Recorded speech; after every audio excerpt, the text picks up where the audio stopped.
Chelsea. Chelsea, help me. They're singing a Phineas and Ferb song. Out of beat. It's hell. They're out of sync. Help me, Chelsea. Chelsea, I see you in the chat. Chelsea, I see you in the chat. Help me. They're singing out of rhythm. I'm sparing you guys from hearing this. They oh my gosh. They're out of sync. They're out of sync. You gotta help me. They're just singing a Phineas and Ferb song out of sync. What do you want her to do exactly, Ray? I don't know. Oh my gosh, they're not stopping. They're not stopping. Oh my gosh, they're singing the whole song. They're straight up singing the whole song, guys. Oh my gosh. They're just straight up singing the whole song. Chelsea says red herring loop. No, Chelsea, it's not red herring. No, I didn't. I spared everyone from your singing. You guys are out of rhythm and out of sync. It's terrible. You ain't got rhythm. I got rhythm more than you. I got rhythm more than you guys. Job, Nino and Xenonic. Okay, guys. I have a suggestion. Oh. From now on, red herring is Chelsea's catchphrase. I mean, it might as well be. Yeah, and how can you really sync up with? I don't know. Over Discord. I don't know. You can't. I don't know. I know there's for some of us there's like a lag and stuff, but try. Or at least sing in tune. Some of you guys are just not even in tune. I think this is. You ain't got rhythm. That's not red herring, that's emotional damage. I know, Ray. You gotta help me. You have to help me, Ray. They're on to me. They're on to me with their terrible out of tune singing. You gotta help me. I was in marching band. I know what it's like to be in tune, in rhythm. You're in a marching band? Yeah, I was in marching band. Yes, marching band, the pinnacle of music. For some reason, didn't you say your marching band was also the hottest place to get down? I guess is the best terms. No, it was. It straight up was. It's just like, oh my god. So is a marching band. That does not sound like a marching band. That sounds like a Sadesh cult.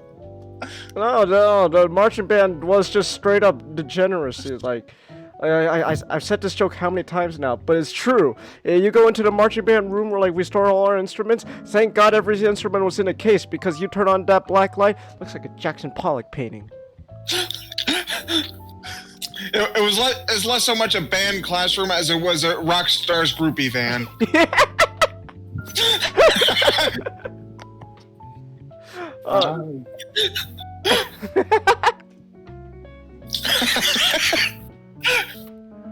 We're your tuba, Changhis? What does that mean, Chelsea? I think she thinks saying that she thinks you played the tuba.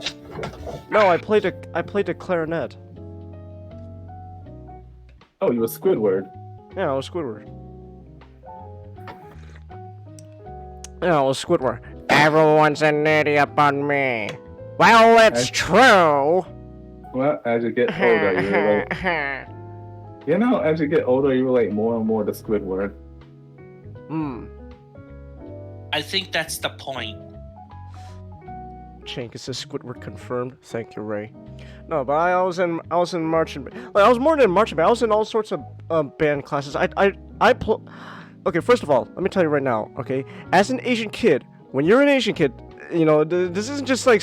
You can say this, it's like a Stephen Heach skit, but in reality, it's most likely true. When you're an Asian kid, alright, your parents pretty much go, okay, son, you gotta learn a bunch of different instruments. You gotta be expert at all of them. I wasn't an expert at all of them, that's why I was a disappointment to them. But the fact is, I learned how to play a bunch of different variety of instruments, and I was in a bunch of, different music-related classes, courses, and all that, both public and private. So, basically, long story short is, I got rhythm. I could do rhythm. ooh, ah, I got, you know, like what was it? Like there was this whole, for example, there was this in Arkham City, there was this like Riddler trophy puzzle thing, where it's just basically okay, you gotta step on these things in time, you know. But it's like I was kind of getting confused at first, but then I realized, oh, it's just a rhythm. It's a rhythm. It's like a song. It's like a band. Just but. You got you gotta stay in rhythm. 1, 2, 3, and 4. 1, 2, and 3, and 4, and 1, and 2, and 3, and 4, and 1, and 2, and 3, and 3, and 4, and 2, and 3, and 4, and 1, and 2, and 3, and 4, and 1, and 2, and 3, and 4. Boom! There we go. That's how I was able to get a Riddler trophy. It's about rhythm. Where's SGD's servant? SGD said he was gonna. I swear, I thought we announced this a while back. Like, SGD is gonna take a quick break from 2 cents for a bit. He'll be around for like specials and streams and stuff. He's still around, but you know he's gonna take a break mostly just to focus on his own stuff. Yeah, he. If I remember correctly, he doesn't want to have the pressure of coming up with a new topic every week. So he's gonna show up when he has one to talk about. And when the world, he's fighting the bunnies and losing. Look, when the world needed him the most, he vanished. But I believe that SGD will. Oh, come back. Can I just hold on, real quick. Real quick opening Changhis rant here. I firmly fucking believe that the writers for Avatar are not as great as people say they are. What? Because for some reason, after Avatar: The Last Airbender, every single thing they've written fucking fails to compare to Avatar. Here's the thing. I've been rewatching Avatar, and you want to know something? Yeah. You want to know something? Here's the thing about the creators. I'm looking at when the episodes are like showing up. It's writers. It's not. They're not the exact same people writing. Like the creators are not the ones. Like, I mean, obviously they're involved, but they're not the like they are showrunners. Showrunners don't. Yeah. The thing about showrunners, Changhis, you have to understand, they're not the writers of the actual episodes. They are the ones they're like you and Xeonix when you're doing Transformers Express. They're the ones who come up with the overall plots and like. Well, I'm also writing. What? I'm also writing. Okay, well, if you just subtract them doing the actual lines and dialogue. And stuff, but more of like, okay, here's the overarching plot, and here are stuff we want to accomplish in every single episode. That's what a showrunner does. They're like a manager. Each episode usually has its own director, its own writer, as like in those episodes. But sometimes those editors and writers will have multiple episodes. All right. And occasionally, the showrunner for special episodes will be the writer and director. Well, when they are. So my point is, so for some reason, they just can't fucking succeed after Avatar. Everything they've touched after Avatar fails to compare. Legend of Korra. Again, I haven't seen the whole thing, but like apparently went to fucking shit. Voltron went to fucking shit, and then because I'm pretty disgusted. Okay, with Korra, Korra has like a specific reason why. Okay. Nickelodeon. Nickelodeon.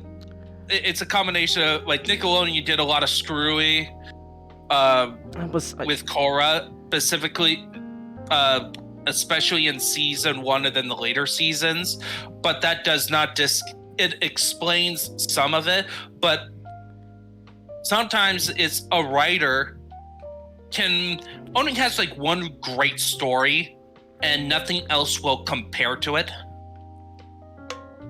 It just happens. Like not a lot of people can be like writing tons of stories, and I get that, but it's like it's just I just find it like these supposed goated creators like, oh my gosh, you're amazing, can't make the same success because everything else they've touched just seems to fail in comparison to previous. Even when they revisit Avatar, they can't succeed still. Like, even when they go back to the same thing they worked on, like, apparently when they go back, it's still like, what are you guys doing? Like, did you hear, like, apparently, like, there's a, like, I don't know, like, it's just like, how do you guys fail, like, even revisiting the one thing that made you successful? It's like, I don't get it. Maybe People change. Maybe it's the like, George Lucas, he was the idea man. He wasn't, and he had a lot of editors and runners under him that told him, well. And also. Wait, what? Wait, Zuko isn't Osage by a lot. What? Hey, what? What? Hold on, let me look at this. Oh yeah, look that shit up right now. What? As long as I check, yeah, he was his kid. Okay. What? Yeah. I was on the wiki. Okay. Okay, I think I know what that talk about. It was. Okay. I think. Well, I want to double check on the wiki, but I think essentially his mother. Yeah, it was Ozai. Okay. You scared me there, Ray. I was like, wait. So like, I was like, wait. So Zuko's mom just fucking, what, like fucking, does she get along with the fire, the fire lord's, janitor? Is that who she got it on with? I will say she did end up dating another guy, and she has like I think an infant child or something. Or no, yeah. He has a small. Zuko has a little sister, like a tiny sister. Because after she got the exile treatment. Well, she actually, to be fair, Ursa didn't go into exile. She fucking got the fuck out of there because she murdered the Fire Lord. Hey, Zuko, I know you're my son. Okay. Remember, Azulon, I think that was, Fire Lord Azulon, after Ozai said, hey, Iroh's son is fucking dead, and he is fucking like distraught over it, and is backing out of bossing. Say, I should be the one who should be the next Fire Lord. Dude, his son is fucking dead. You know what? You have to kill your own son now, just to not understand the pain. Or so it was like, nope. He just fucking killed Azulon and got the fuck out of there. I understand. Okay. It's still wrong, but it's completely understandable. It just shows up how screwed up the Fire Nation is. That's just what you heard, Ray? Where did you hear it from, though? Probably reactionary YouTubers. Probably. Let's be honest. I just want to point out. Right, it's out of context. It's out of context. Yeah, there's more context. Okay. To it.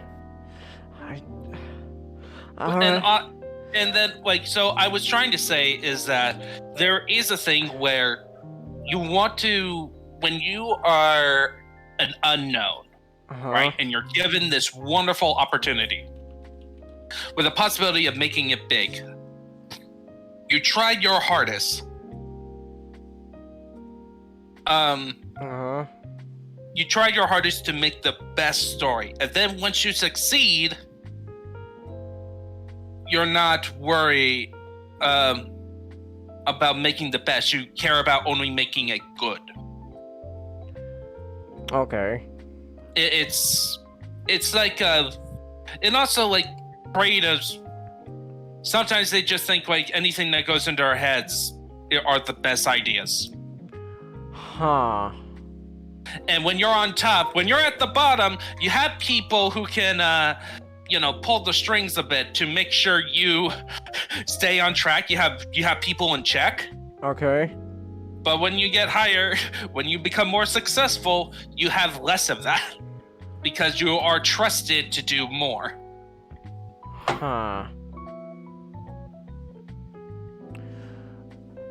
So it could be that a lot of stuff that made the original Avatar great is not so much.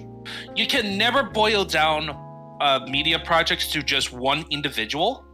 It's always a team. Remember, it's like a book. remember, evidence, Bruce Timm. Oh yeah. Where's Tim and Good old Boost Tim. fucking weird ass obsession with Bruce and Babs? What is wrong with you? Why would you do that? Yes, I can make my fan fishing cannon. I have to ask, what the fuck ever happened to the fucking kid that fucking Babs got? But, you know, She lost it. She lost? Oh my gosh. Dude, she had a Yeah. fucking miscarriage. Oh, jeez. Yeah, Oh my gosh. it's dumb. Oh, The whole thing was stupid. You could say it's dumb, but like I'm more bummed out because like whether dumb or not, either way, she had a miscarriage. That's like, oh fuck. Yeah, by the way, guess Jeez, how many no. panels was dedicated to it? How many? 1. Because that wasn't the focus. Like the whole focus of the scene was to Yeah, 1. explain. Yeah, basically the whole thing was to explain why Dick does not like Bruce anymore. And by the way, I'm seeing And- your PhD shaking with rage. A miscarriage isn't really exactly something you just dedicate one panel to. That's a big fucking thing. That's a big fucking deal. That's literally a loss of life right there, or you know, potential life, and not. Okay, I'm gonna stop here. But the point is, miscarriage is a big thing. Like, you can't just go, okay, here's one panel. All right, Babs had a miscarriage. Baby's gone. Dick is mad at Bruce. Good job. Yeah, because again, it was all told after the fact. Like this is like, oh yeah, so decades ago, this is why Dick Grayson hates Bruce Wayne now. Why can't just? What is it with Bruce Timm putting Bruce and Babs together? I don't understand that. Like, Probably okay. So this is gonna be what went on okay. in Let his me mind? explain a bit. Yeah, okay? go ahead. So back in like the 50s, maybe the 50s, like early on. So Okay. the Batgirl and Batwoman were created, I think, as part of a legal thing. Okay. The whole Barbara Gordon, the modern origin story as we know it, it was a little bit of a revamp. I think Barbara Gordon was still a thing when she was first created. I don't know. But I know she got revamped, and I think part of the reason was the animated series. Don't quote me on that one. Or it could be before. Okay. In short, at some point, she got revamped. But during that time in the early days, the ye olden days of the Silver Age, there was a Batwoman who was not the crazy redhead lesbian. Okay. She was written out, and then Batgirl was still around. And I think it's the result of the olden days of shipping back then, because Batman needs to be together, and ew, Catwoman is a criminal, and Talia al Ghul, ooh, no. So, hey, here's a hero. And this was before Batman was more well known to be with the Justice League. Much Okay. where, basically it was during the time where the Justice League didn't really matter in terms of comics. Oh, that's surprising to hear. Well, yeah, it was just there to be like a massive crossover book. Oh. And like even in the early days, they couldn't, when it was Justice Society, they couldn't get Superman and Batman on the cover because of the thought that it would interfere with the marketing of the actual comics Huh. of their books. And then editors just goes, no, put them on the damn book. Hmm.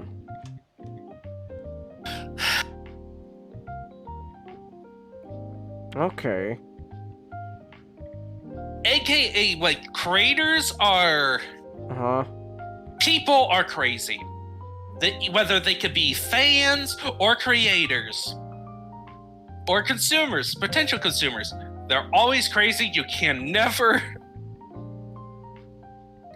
just say that creators are always right or fans are always right, because if you give them too much power, either side, you get a situation like Bruce Timm and Barbara Gordon, or the creators of Avatar. Okay. On the fan side of things, stagnation. All right. Check out Art Pinboard. Bruce Timm is a creator who worked on Batman the Animated Series. And most of the DCAU and a whole bunch of the DC animated movies. Hey, it's Jigen. Hey. Hey. It's the guy. Bring in the quote, Matchstick.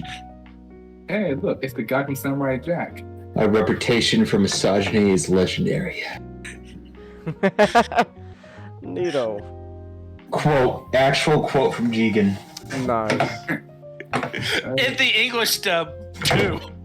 Chelsea says, Bruce Timm, I'm uncultured. Is he Batman? No, I already explained it to her. Ray, I don't have enough energy. You gotta help her out, Ray. She's your already girlfriend. did. I'm just over here freaking out over the fact that Lee from the tea shop is the Fire Lord. What? You didn't know that? Dude, he has the same scar and everything. Yeah, Lee from the tea shop. It's like, dude, Lee from the tea shop is the new Fire Lord. Wait, so that means we're not gonna be drinking his tea anymore? That's the thing. He's still running the tea shop. Yo. What? I'm confused now. Just referencing Avatar, the Zuko being named Lee. Oh, I get. Okay. Yeah, it's a TikTok video we watched where like the whole joke was, oh my gosh, Lee from the tea shop, he's the new Fire Lord. I was wondering if Jen ever found out that Lee was Zuko and I don't know. Who the fuck's Jen? that when the one night date girl, the one date girl. Fuck cares? Yeah, maybe. That's true. Mai is better. Surfing What's that? End of the last Airbender. What do you mean by that? Like, oh, he was just responding to my question. ah, okay. I think it was Mai the knife girl? Yeah. Yeah, okay. I always thought the show was. I just wanted to make sure that. Man, Lee from the tea shop has a fucking crazy family. His father, psychopath. Sister, psychopath. His uncle, though, man, best tea maker in the world. Oh, yeah.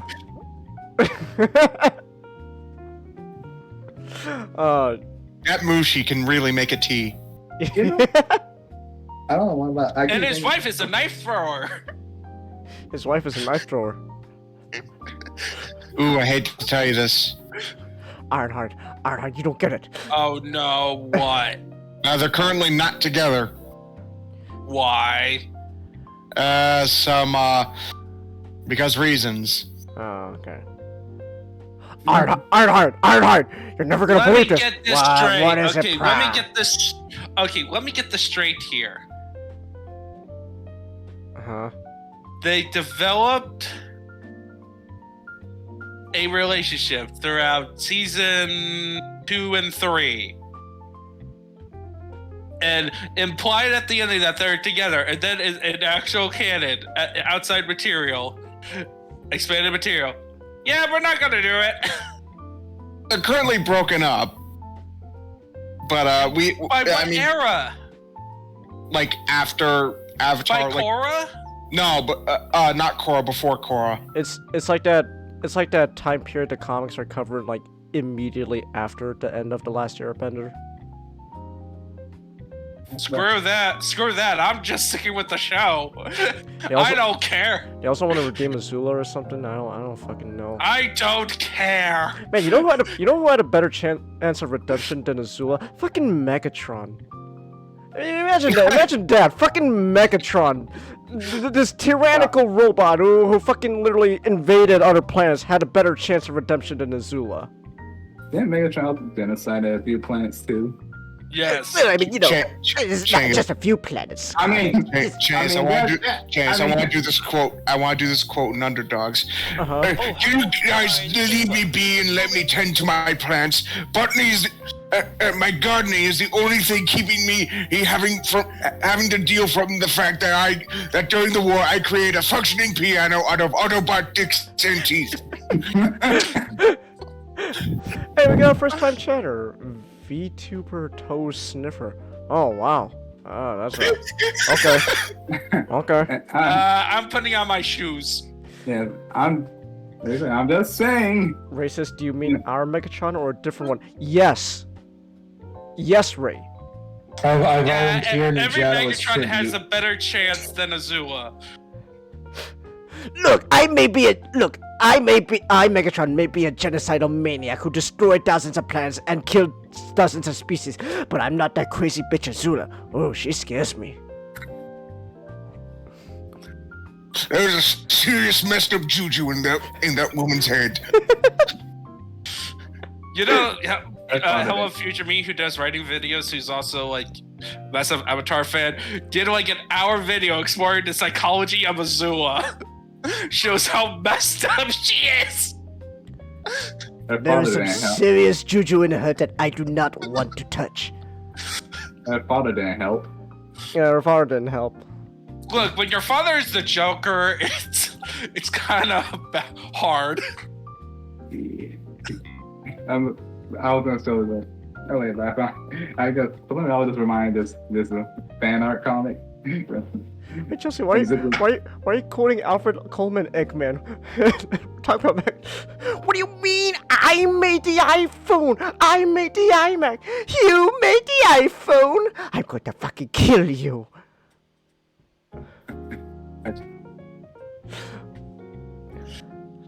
No touchy. Alright. I just think Avatar could people just stop touching that property? Yeah, that's what I say. I think people should just let Avatar be. You know. It was a great series, and most people only care about the series, not the comics. I think the comic does have to answer some questions that were left hanging. Some questions. Changhis, there's questions that don't need to be answered. Do you really need to know about what happened to Zuko's mom? Yes. When they left that at a cliffhanger at the end of the series. When Zuko. It's nice to know that. It wasn't important to the story. It's like background is not. If it's not important to the plot of the story, it was nice to see. It's a loose end that could be open. I think they should have added a few direct-to-DVD movies after the series ended about Zuko and maybe Toph dealing with their family issues. Oh yeah, he does. Zuko does owe Toph a life-changing adventure. Oh yeah, he does. So I want to get credit. I do like one thing I like about Cullen, the comics that they delve into the Fire Nation colonies. How they get. I just want old lady Toph to go to old man Zuko. You stole me a life-changing adventure, you son of a bitch! Changhis, hold on. Is it setting up your husband the life-changing event?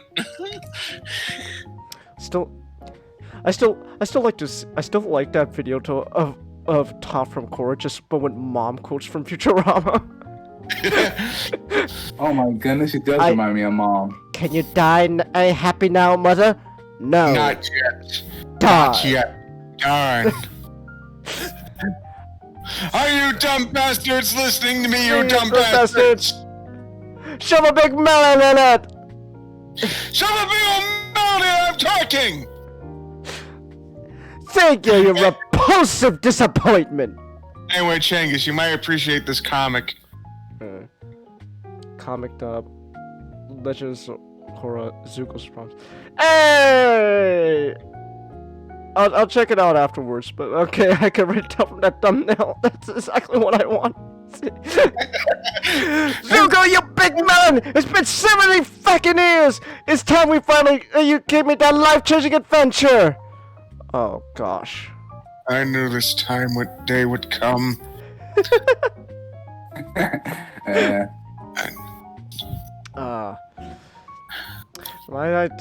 Anyways, I think Avatar should rest.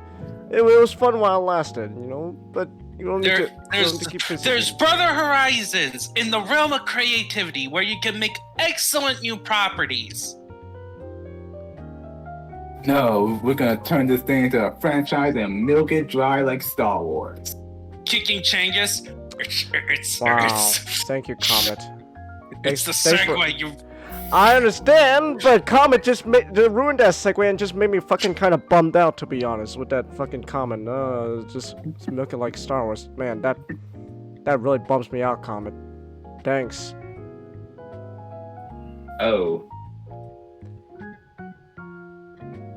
Anyways, speaking of new, you know, don't feel guilt. Comment. Figure out how to make more jokes about Star Wars. Thank you, Master. But don't worry. Speaking of evil corporations. Somebody mentioned me. All right, but anyways, oh my gosh, I'm trying to talk, man. Oh my gosh. Alright, but anyways, now we can get on with the show. But so anyways, so speaking of, you know, new creative, endeavors that you could check out, we could talk about, Hi-Fi Rush. It's the latest hot stuff in gaming, apparently.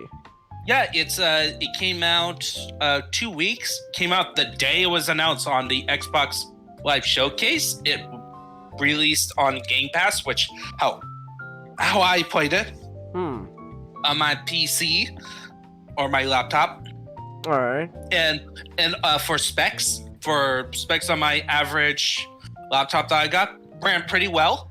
It ran at 60. No technical issues, unlike what happened with Cyberpunk.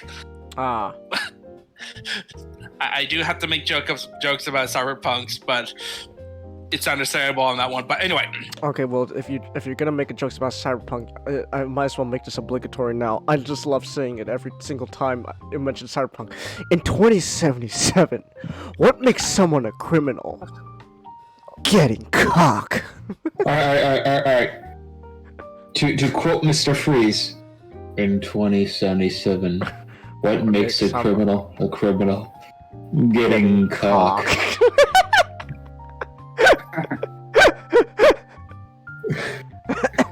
Alright, the obligatory making Chelsea laugh joke. It makes me laugh too. I just love seeing those Keanu Reeves videos out of context. But anyway, so what is Cyberpunk? Tell me, how does Cyberpunk relate to Hi-Fi Rush? So, they're about corporations and setting and a sort of cyber a punk setting, though this is more of a modern punk. The closest thing, I like how Duff Bobcat mentioned it when he revealed it on Creators Corner. He mentioned how this is the unofficial sequel to Sunset Overdrive. Oh. Okay. Now you're talking my language. Yeah. So imagine that tone. Okay. But it's about a character. It's a character action game, like Devil May Cry, Bayonetta, Metal Gear Rising, Revengeance. So think of that style, but then you mix in a rhythm game. All right. So the main premise is that the main character is named Chai. Most of the characters are named after T's. because of course, even though this is made by a Westerner based on the name, they're named after cheese. Yeah, the main character's named Chai. You got Chai, who is like a person who wants to be a rock star, even though he can't play guitar. Like, they made a joke about how, like, this is like a very jokey game. Like, that is actually very well written in its humor.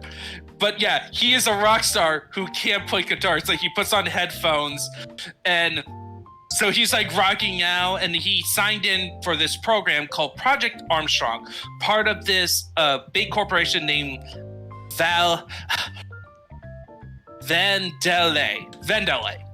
In this huge campus they have as part of our Project Armstrongs, where they're giving people augments to make them cyborgs, and he wanted to get a arm augment, and it's supposed to be specialized in a job. And what's so funny is that his special job, even though he wanted to be a rock star, his stuff is made specifically to be garbage collector. What's the job, man?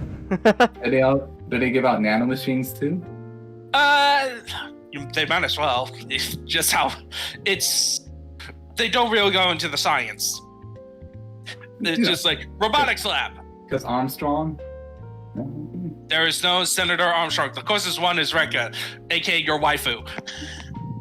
Oh, okay. Don't like her hair. You have such picky taste, comment for a strong woman. But she is fun. But okay, we'll get to it. Okay, so during so the main bad guy is named Kale. All right. And he is like your standard corporal person who puts on a bright face to entice people, but is a piece of crap. And he grabbed Chai's MP3 player. He just come across it and he tried to throw it away, but it ends on Chai's chest just as he's about to be pressed in to get his robot arm. What happens is that it caused the MP3 player to become his heart, part of the central unit that powers the robot arm. And what happens is that he gets a rhythmic music superpower. So everywhere around him, like, dance to the beat, even the environment, even the robots. Ooh, okay. Which explains the main combat mechanic, where all your attacks are going to be in a beat. But if you time it right, you get additional bonuses of damage. And then every time you do like a little combo, you get a circle coming in, and if you hit it just right, you can go from good to perfect and do more damage. And it also applies with certain abilities as the plot goes forward. So he gets his robot arm. He is labeled a defect. And thus had to be disposed of because, of course, when you're a corporation, he's now property, quote unquote. So he signed it to be out. And then he is rescued. He is assisted by a cat named 808, which is a robot cat that is a connection to a girl named Peppermint. Okay. And let me just show you what Peppermint is, because it's kind of helping me do... she is actually the main girl on that cover. Alright. So, like, she has the shaved head side look that you... I don't... Like... So this is the fun part about this game. It takes all the tropes, all the modern tropes that is in like the late 2010s and right now in the 2020s that everyone hates. Like, you got a main white guy who is all about arrogance. Chai's personality is like, he's arrogant and stuff, and he's kind of a loser. He's a loser. A bit. Yeah, he's total a loser. and who talks more like he's just a big loudmouth. And then you got Peppermint, who is that who has the not approving haircut that people hate, and she at the beginning they're both sniping at each other, and then the big black man named Macron, you meet him later, and he is sensitive. Huh. Like, there's actually a clip of the game that I tagged you and Zeonic that it's like, oh, this is a perfect bit for Transformers Express, where he goes, what if we solve this non-violently? And it's like, what? No. And then they mentioned Zonzo, which is one of the bosses, and he just instantly punched the image and destroyed a wall. And then he goes, we have to do violence. Aww. Like, immediately I thought, oh, this is like your version of Bulkhead. Well, our Bulkhead isn't non-violent, just non-gun. Like, I said, like, I know you made a joke about it was a joke that you two would have come up with, like a whole bit. All right. So you got like the overly sensitive black man, and you got a boss as like a big muscular girl. Okay. That barely looks like a woman, but it makes it all up, and it's good. Oh yeah, and also the writing is very much a meta writing, too. Has like a meta element to the writing. Is it at least good meta writing? Oh, it is. Okay. Yeah, this whole thing is awesome. Everything hits. It's like Sunset Overdrive for Magic. You know, it's like that type of writing where it's definitely meta. It definitely has a lot of meta moments, but it's still good and it still delivers on impact. And they just had so much fun with this game. Where like throughout the game you battle Rekka, who's like quality assurance, and she's like the big muscle girl with robot arms. Then you battle Zonzo, who is head of RD, who's a JoJo character. All right. Like he literally does JoJo poses, and that's where you meet Macron and his assistant DMNN Simonin. Huh.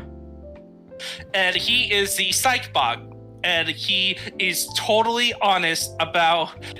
He gives his honest thoughts. Which is usually somewhat insulting, but he does it in a like happy voice. Oh, okay. So that's kind of the fun. And then the final member is actually the third boss, Corsica, aka our beloved. Huh. Best girl. Best girl. Okay. Yeah, come on. She's a woman who can kick butt and is a redhead and is Scottish. Scottish. I'm Scottish. I'm Scottish. Yeah, where she was a part of the bad guys, but she wasn't shown what the main plot is. So the main villain scheme is in the robotics they gave out in Project Armstrong is a program called Spectra. And what Spectra does is that it allows them to control minds. It's an AI that mind controls people. Oh, okay. And technically our main character has it. Like Peppermint even used it on him to make him compliment her at the beginning. Oh, okay. And then there's like a twist with Peppermint because she doesn't tell everyone. You won't learn until the end. You'll also battle a middle-aged singer who is a narcissist, who's head of marketing, and then you battle a werewolf, head of finances, and then you battle Kale. All right. So that's like the basic structure. There are some other fun twists. What is fun about the game is that not only you have like these characters, you notice the main enemy are robots. But you don't fight every robot. There are actually robots around that are basically the NPCs in the game. Oh, okay. And the joke is they act like real people. Ah. They do the whole bit in that is similar to Near Automata, where robots are replicating human behavior. Huh. But they make it more of a joke, like, "Oh man, I need to take a nap," and like management is horrible. Like, there's a recurring joke about this one robot, Lucille, who is like this robot who's voiced by a woman, but she's like the first robot, and her face is always in a perpetual "I hate my job" face. And she says everything dryly with no excitement, because she's an older model and the company is run to be profit and horribly compared to the original vision. So like the subplot in the game, like, so you got your main plot, but the subplot is that the common thing that everyone, your party members, ends up being together is that all of them see Vandelay, which was a corporation that was meant to help people while trying to be profitable. They were a profitable company, that's why they became so big. But they also wanted to help people and know how to do it right. But ever since Kale took over, it has gone super corporate, and it's wrecking everything, because you got Zonzo, who's always about maximum creativity with no restraint to caring about, what's in the budget in there. And it's all about what he wants, not so much what the company wants. Then you got like quality assurance, who's just a muscle bound, making sure just destroy everything. She's the least developed because she's the first one that gets taken out, and you don't have another perspective about how the why the company sucks. And then you got with Korskaga, you find out that she's basically a newbie worker. She's been there for 6 months and is trying to impress Kale, but she is not trusted. So she didn't know about the whole Spectra thing. And then, but then you got marketing getting all the money to basically take away. Like, they have a whole museum to the company's history, and it's a complete false image of what the company was, to boost up the ego of Minosa, who is the head of marketing, and Kale, because they're narcissists. And then you got their head of finance here, who's the werewolf, Rupert, and he only cares about money, profits, and strength, but profits and money. And then of course Kale is like, he's just a big control freak, and you find out why he does this whole Spectra thing. It's hilarious, and it's so perfect. Oh, okay. Basically, it's petty. It's super petty. Alright. But yeah, so like that's like the side plot stuff. There's also some other fun characters. So you got like this occasional sightings of these two robots. One is like, looks like a hard-boiled detective who's like speaking in long speeches about how horrible the company, like, the standard detective noir stuff. Is he voiced by Nicolas Cage? No. No, but it's a robot. But that was funny. And then, so I think that's, like, in terms of presentation, I can't explain the whole story. I know you're gonna play it. In terms of story, it was well done for what it is. And you will have a blast in the story. In gameplay, there is a lot to love. This is, in terms of character action games, this is a pretty good entry point to it. Because usually in character action games, you are scored with not getting hits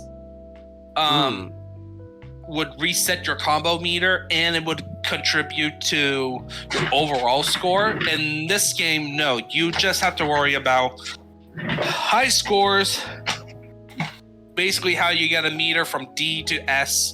Alright. And then timing on rhythm. How much you're into a rhythm. I tend to be on average around 50. Alright. 50 on rhythm.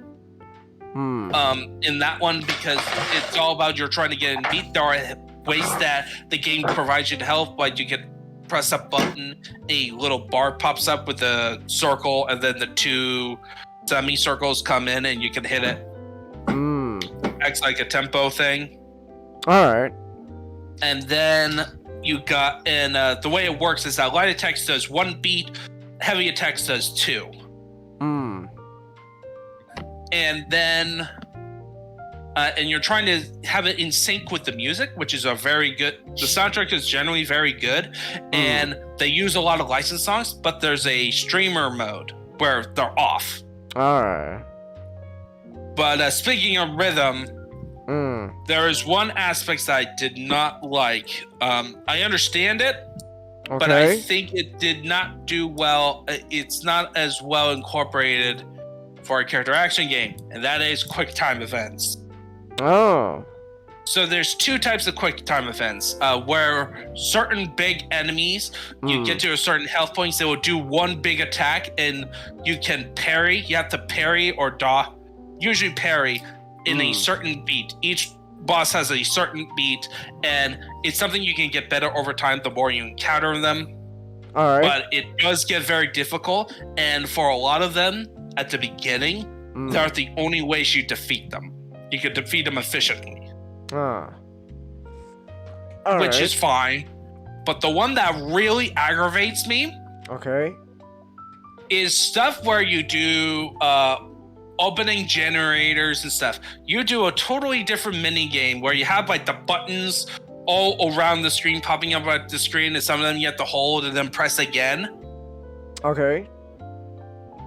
I swear, they make the circles super precise, and you can never tell if the amount of misses are whether you have to have a perfect run of hits, or you can have some wiggle room. Okay. And the thing is that it's a hard stop. It's like, if you fail it, you restart. Sometimes even like multiple sections. All right. As opposed to like a lot of character action games, mainly Bayonetta and Platinum, how they do it is that, yes, there are quick time events, but most of them are points effective. Okay. Basically, you get if you get better at them, you get a higher score. There are a few moments in Platinum games, and even in Metal Gear.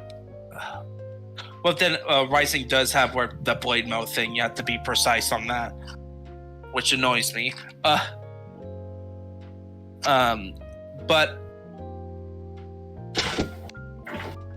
But usually there are a few times where it's like you fail and you have to restart, and one of them is the ending of Wonderful 101, but that is a hilarious one.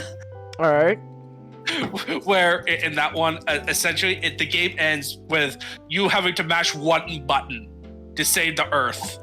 Oh, okay. And it starts with the main character, so it's at the moment where the main characters are in their giant super mode. It's like it's giant robots versus the main character tapping his button. And then another character taps the button, and then by the end of it, everyone's smashing that button because the thing is so long. All right. It's hilarious. It's add to the fun of it. It just. But anyway. Check out our pin board just for a second. Okay. Nice. I really like how you did that shadows. Oh, you colored it in. Nice. Yeah. like that's like my big thing about it. Like I also the graphics. Like look at the graphics. Just look at that game. They even do some cool things with the cutscenes where sometimes it's in engine, which is very good, and then they have like fully 2D sections. All right. To it, and then like at the beginning of levels, you get a mission briefing, which is like a comic book. Huh. Okay. Overall, it's just so much fun. Like I am frustrated with parts of the game, but that doesn't detract. Like this was an awesome experience, and this shows like I want more games like this. Like, and it was short. It was 10 hours, a pretty decent length game, where you can beat it in a weekend, and you're only paying $30 if you're paying full price. As opposed to the same weekend this game came out was a game called Forspoken. Oh, have you heard of that, Changhis? I have heard of it. I have no real intention of playing it. Of course, no one. I didn't have an attention when I looked at it because it looked like a standard open world game that is sold on.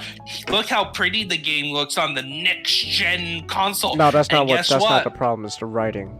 Just the people. The character is absolutely insufferable. And you know what's so funny? The similar type of writing that's in Forspoken is so much better done in this game. Oh, it's similar writing? But the characters are not insufferable. Okay.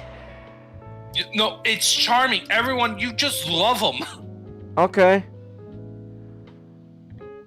I guess I'll take your word for it. Not gonna lie, when you say it's like that, it's like, oh no, that's... Like, what do you mean, like what parts did you not like about the writing in Forspoken? No, I just the main character really she's just comes off just this insufferable asshole. Well, at the beginning, they're like both Chai and Peppermint are jerks to each other a bit. Yeah, but there's a difference between, jerks that like, okay, you're a jerk, but they develop. By the way, all the characters develop over time, so it's not just jerks 100%. And they do similar things where it's like, oh, I'm talking through a cat. Oh, this is so weird. But they do it right. It's a perfect blend. Also, the cat, 808. Okay. Also MVP. The cat has the most hilarious expressions. Even though it doesn't talk, it's just used as a mouthpiece so that other characters can go through. And during combat, you can summon the other characters in to assist you. Oh, okay. Alright. Yeah, and like this game is basically almost everything the opposite of Forspoken. Forspoken just tries to go for $70 and try to stretch your game time to insane degrees. Also, I note that Forspoken, for some reason, like the specs needed to play that game is ridiculous. Oh yeah, because it's next gen, Changhis. So it's the new Crisis. Yeah. Crisis? Yes, when Crisis first came out, it wasn't optimized. It's still like most games are optimized so it doesn't take the scenic route to load everything. Okay. Crisis took the scenic route. So you need like a high-end computer to run it properly. Yeah, it's basically the problems people have with Forspoken, but it was Crisis. It happens with PC games. Alright. A lot, where they try to showcase about... it's usually with games like Forspoken and Crisis where the whole point of their marketing are the graphics. Huh. Like how insanely detailed and realistic the graphics are. While games like Hi-Fi Rush is not like that. It's focused more of like how stylized it looks. Okay. Since someone explained it to me like this, it's kind of like imagining on how Crysis processes, well, programming and such.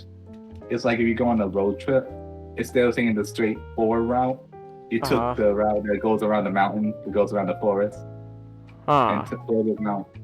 Essentially, you took the long way.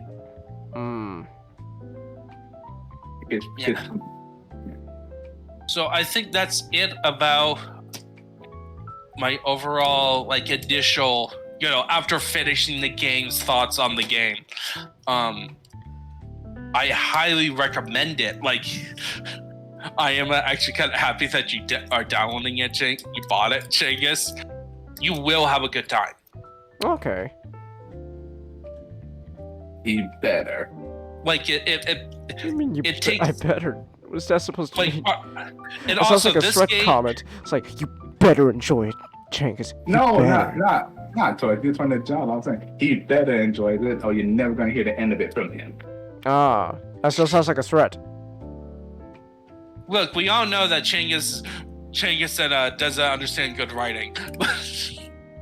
Yeah. What are you talking about? What are you talking about? I disagree. I watch a bunch of really good stuff. Have you ever heard of a movie called Alien? Yes, I've seen it. Well, there you go. Yeah, so is a whole bunch of people. Yeah, but I've seen it multiple times. So has Nick. Yes. Because we watch good stuff. Let's not forget the thing. Oh yeah, The Thing. That's also good. John Carpenter. You don't understand good writing, Chelsea. No, don't say that. Chelsea, no. Well, Chelsea's not striving to become a writer. I mean, writing isn't like a professional thing for me at the moment. So.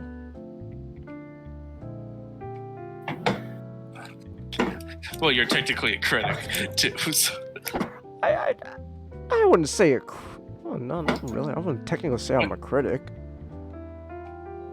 It's just more, I like talking about stuff. If I have a problem with it, I'll bring it up. I don't really consider myself a critic on like the same level. So, But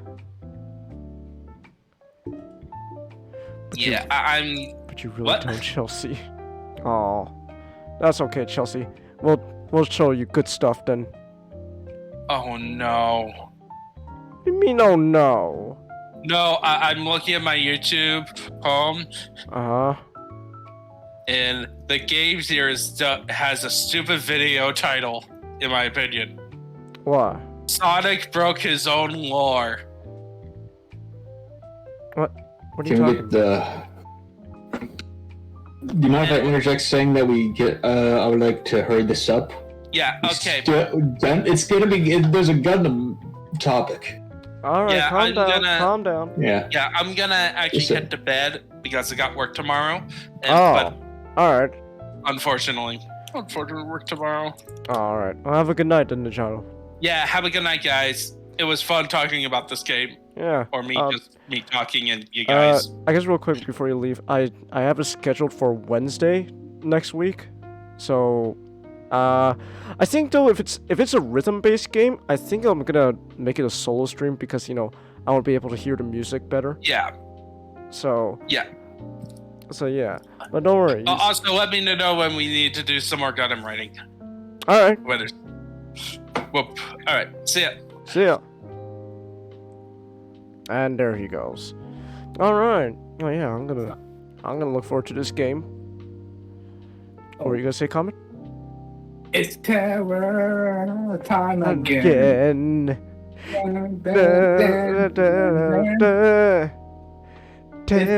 Terror time again. Yeah, speaking of music, Scooby-Doo's got some pretty good music. Oh yeah. Yeah. So you want to talk about Scooby-Doo? Where are you? The good Scooby-Doo. You got some work to do now, Scoob. Yes. All right. Oh, Scoob, you just scooped all over this guy. So like Scoop, like you just scooped all over him, man. You do a lot better shag than me. Oh, thanks. So Scooby-Doo and Zombie Island is pretty much a direct-to-video Scooby-Doo movie that was released in 1998. Yeah, 1998. I remember watching this on Cartoon Network. Yeah. And pretty much the movie started out where like they finally got, they do the usual thing. They unmask the bad guy and you're meddling kids and such, and they, essentially split up. Not because they hate each other or anything, just simply like mysteries got old. They want to do other things. We're exploring new endeavors, man. Exactly. Daphne got her own talk show. Her and Fred, with Fred as her cameraman. Velma owned her mysteries and owned her own bookshop. Scooby and Shaggy, the house is a bit of a mess. How much to talk about, man? Someone's got food. We're good to go.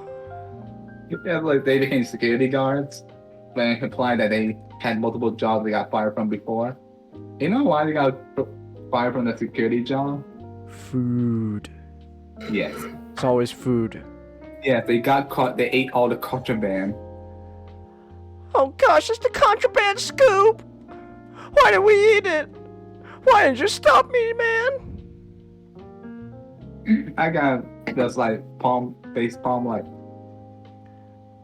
I hate you. You bastards. You ate all the contraband. Like it wasn't our fault.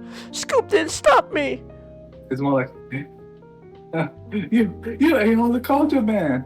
Well, not all of it. There's a couple of Gongazolas left. Help yourself. You're a couple of Gongazolas. You're fired.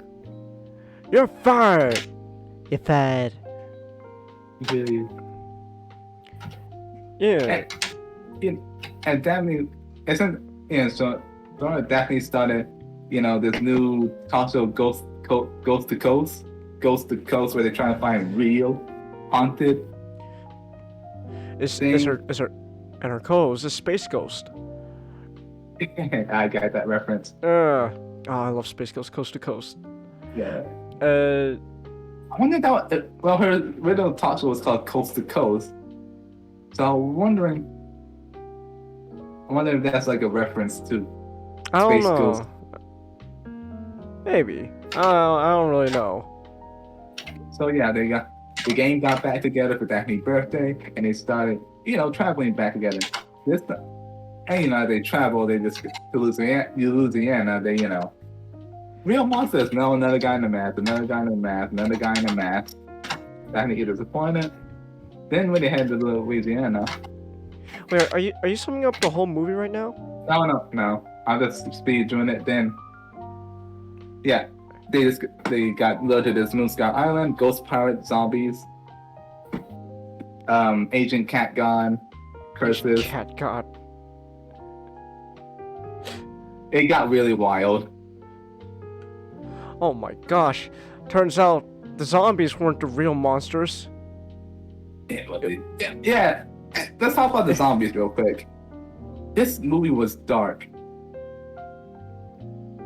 Alright. When you look at the design of the zombies, when you have to think about it, you have zombies like from the 60s, Confederates, pirates.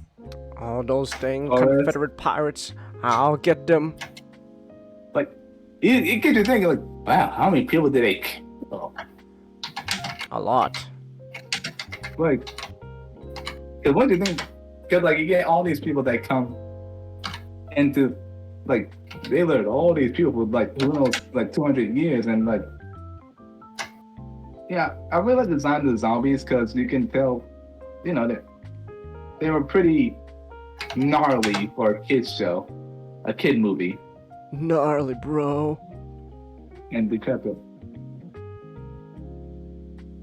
Yeah. I like the zombie designs. They're cool. Yeah. unfortunately, didn't pass on to the sequel. Eh. Yeah. What the heck were they thinking with that one? You don't like the sequel? Well, it doesn't look good, you know? Eh. It doesn't have that same vibe that the original movie had. That feel. Alright. But yeah, what is this considered the first movie where the monsters are real? Hmm. And I like, and you know, the gang was skeptical, and they're like, "Holy shit, it's real!" Zoinks! Yeah, Like Scoob, I they're real! I still remember seeing when they trapped one pirate zombie, and they tried to pull off the mask, but ended up pulling up his head. Oh my gosh! What did you do? You killed him! You can't kill a zombie, Scoot. Shaggy, you can't kill a zombie. They're already dead. You made them deader! And then there's like the implied death, like the main villains want to pay the cat guy for revenge against Morgan Moonstar after he raided their place, and send all their friends and family into the bio. And the one they show is the gators going into the water. So you can already guess what happened next. Yeah, the gators got him. Yeah. Ever seen a fucking gator gallop? Those things they're fast. Those things are terrifying. Yeah. But they can't make sharp turns. No, but when you're charging like straight at you, that's still terrifying enough. It's like, oh no, I'm out. Yeah. Another thing, how could Morgan didn't go? They prayed to their cat god, blah blah, with cat god, and then became werecats and killed the pirates.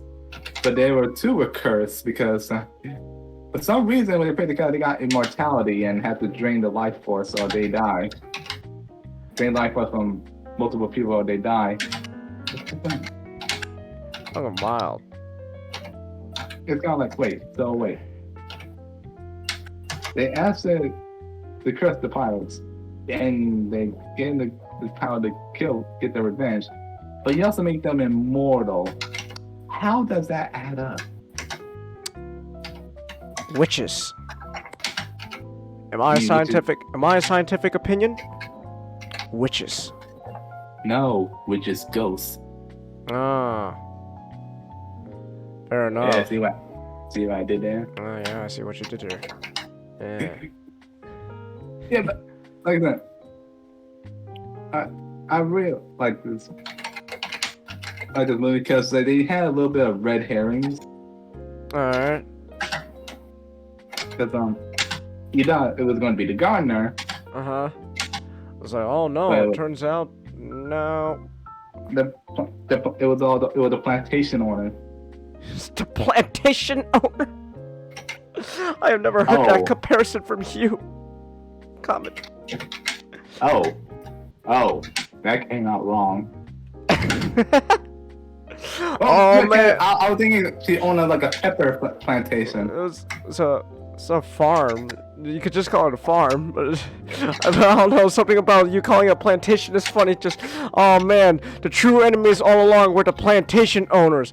Wow, it's not like we fought a whole war about that. Funny enough, they did mention that they stole. The leading up to the main villains. They one of the victims was they stole the pepper plantation from a guy. They still said they stole the pepper farm from the plantation. Oh, those pepper farmers, they stole it. That's kind of funny, but you know what era it was set in? Oh, what? And it just showed this one guy, the owner, just picking peppers out in this large field. You're like, oh, you didn't want to show that. Yeah, we don't want. You don't really want to show that. They didn't want to show a black guy just putting peppers in the field, like the implications. The implications there. Ooh. Yeah, but, Oh, you don't really want to show that. That's oh man, that's not gonna age well. yeah. But yeah, there's not much I can think. The animation is pretty good. It was kind of, well, dark. Dark, and it got a great soundtrack. There's terror. Time and again.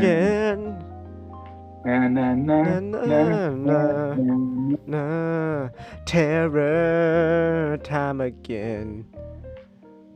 And then the ghost is here. It comes back. The ghost is here. Yeah. Another good night. Yeah. And and of course we have the great in this show. We have the great Jim Cummings. Jim Cummings. Mark Hamill is Snakebite. Mark Hamill. I didn't recognize Mark Hamill. He was doing like a Cajun accent. And of course, Frank Welker, who's been Fred for like forever. He's always been Fred. I don't think. Yeah, I think Frank Welker has always been the voice for Fred. Yeah, that's what I mean. Been Fred since forever. As Scooby. Yeah, that's what I mean. He's been Fred since forever. If you want to voice like a animal in your show, like a dog or something, you get Frank Welker. Yep. What's it? Or Curious George. Curious George? Yeah, he voiced Curious George. Well, that's what I mean. Like, he's just really good at voicing animals. Like, if you want an animal, you get Frank Welker. Yep. Yeah, you get Frank Welker. And like a few facts. It was really a one-off movie, so time was more relaxed and had no studio interference. And it was based on an unfinished episode of SWAT Cats. It was based off of SWAT Cats? Yeah, I did not know that. They post script for the unfinished episode of SWAT Cats. Ah. The Curse of Cataluna. Ah. Ah. Okay. SWAT Cats, though. That's great. Yeah. Yeah. It was one of those when SWAT Cats got canceled. That's the only reason it was used for the movie. Ah. Okay. Yeah, but oh, Chelsea says red herring and chat again. Take a drink. Take a shot. okay. I feel like this is gonna become a drinking game. Take a shot every time Chelsea says red herring out of context. Okay. Oh, there we go. Shot. But I think by the time if we do that, we're gonna need new kidneys and livers. I'll be fine. We'll be fine. Alright. Yeah.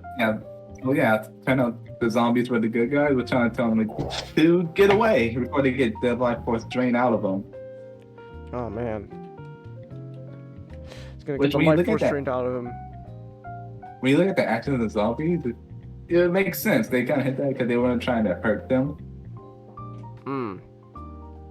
And there was one scene where Scooby was drowning and one zombie just handed Shaggy a vine. Oh, jeez, thanks, man. I would have drowned without you, bro. You're a real help. Well, like, yeah, and they ran away.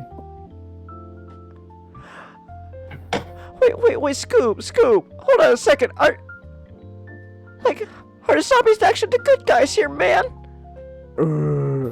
I think about it, Scoob. We could have died, but the zombies, they saved us.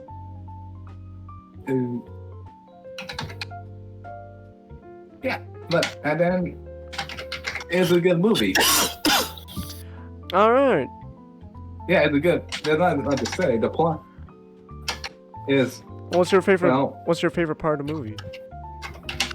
well, my favorite part. Anytime, and the part when they say is when Terror Time start playing. You like it when Terror Time starts playing? Oh, what's going on with my? It's Terror Time again. again. I mean, I believe that's the one thing everybody remembers if they saw that movie back in the day.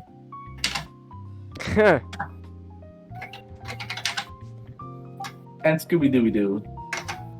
Scooby Doo Yes. Doo. Where are you? You got some work to do now. Yep, and the show also contains the real Velma. Well, I have no interest in watching Velma, so. Yeah. Okay. Watching this, I realized, wow, Velma was kind of different back in the day. Wait, were you watching Velma? No, personality. No. Okay. I think I'll talk about compared to Mr. Incorporated Velma Oh. and live action Velma. Eh. It's kind of Velma got a slight personality change. Recent years, kind of more sarcastic, more deadpan. Ah.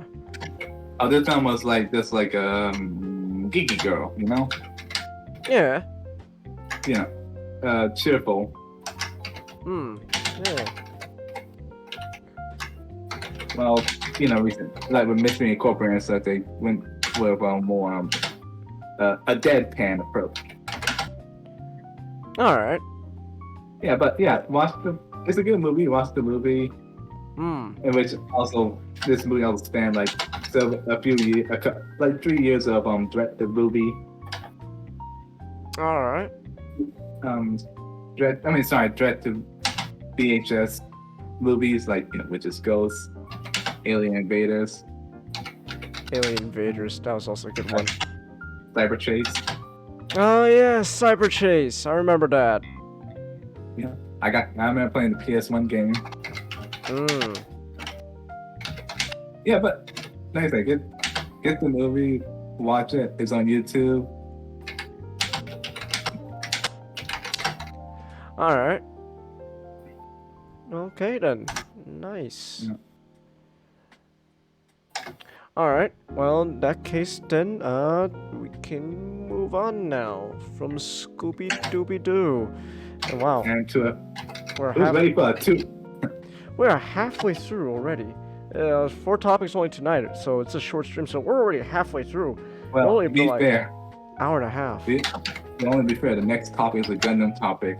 So about 2+ hours tops. Oh no, it depends on how much we gotta say about it. So it depends, unless Matchstick's got a lot to say about it. Do you have a lot to say about it, Matchstick? It was damn good. Oh, all right then.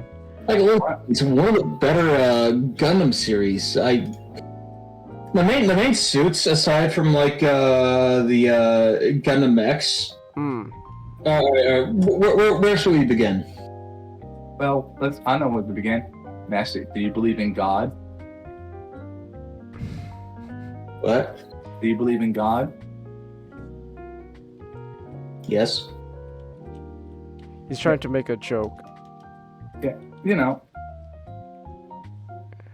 I forgot what the thing was. when Garrett was first entered the Gundam X, got the thing if this works, I'll believe in God. Oh, Tifa, I remember that. I believe in God now. Yeah. So, Yeah. Gundam X. Let me look this up. I didn't write anything out, so it was all Alright. improv. All right. It was made in 1996. Right, it was released right after Gundam Wing, and is a sort of like a Mad Max Gundam, 15 years ago, we had your kind of your standard UC war, except genocide with all the colonies this time. All the colonies dropped. All the colonies dropped. Yeah. Just a second, I have a meme for this. Oh, alright.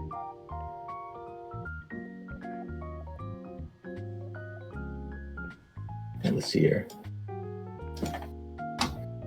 Check out streaming backroom. Alright. Unlike Earth, we went through the last 15 years without a scratch. 15 years ago. These are their colonies. Yeah, that's... Yes? Oh, no, go ahead. No, you first. No, I didn't have anything to say. Okay. But, it was 39 episodes, which is, you know, at the end it definitely kicks up. It feels speedy, but not at a breakneck pace, which I was impressed by. But it was cut short from you know, you're staying on like 50, 49 to 39. Because of bad viewership, because I don't fucking know. I've been told several different versions of it, but you know, long story short, low viewership, cut the episode amount. But Gundam X, I feel like has some of the better character work across Gundam. Yeah. Garrett, fucking my boy Jamil, Jamil's great. Tifa. Yeah, Jamil is really cool. He's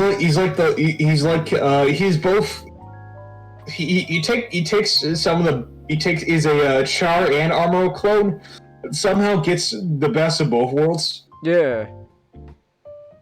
No, it's not Char Armor. It's Armor and Quattro. Oh, my bad. Excuse me. My bad. See, he is a clone of Amuro Ray and AU Lieutenant Quattro Vegeta. Quattro Vagina. His name means four vaginas. Yes. It's the shades, man. The shades. Ah, I see. But actually, Gundam X definitely would have needed that extra 10 episodes. I feel like it. Because I feel like, from a plot perspective, I feel like it goes from Gundam X to sort of a Gundam Wing situation. Okay. Where you're just kind of going through the plot points at the last 5-6 episodes.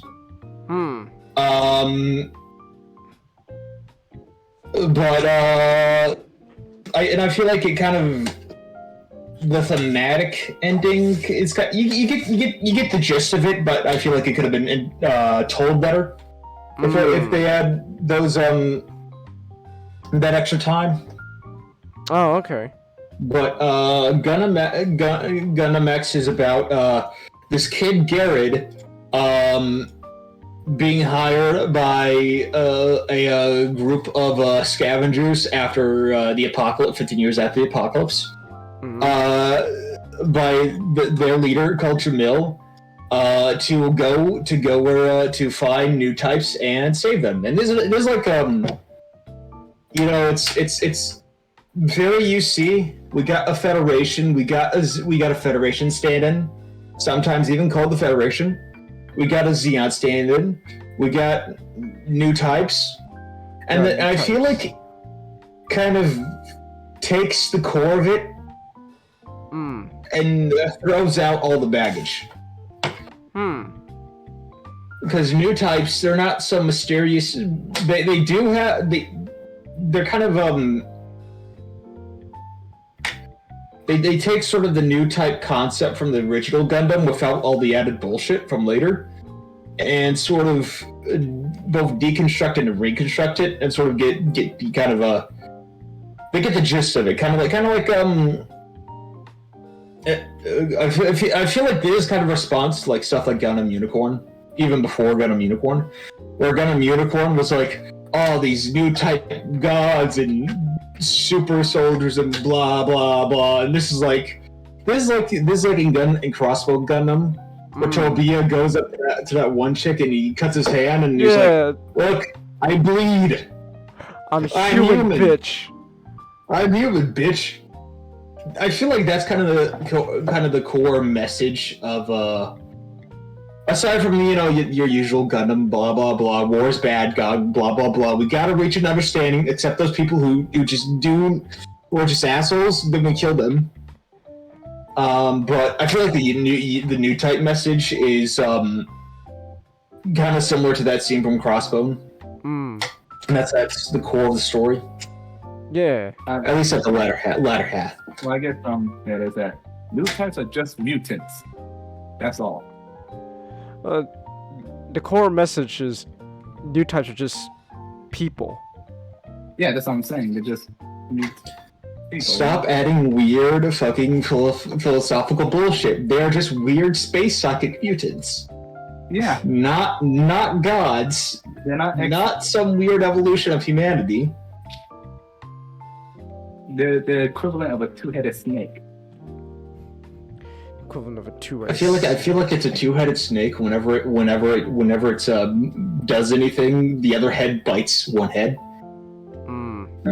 Because what was it called?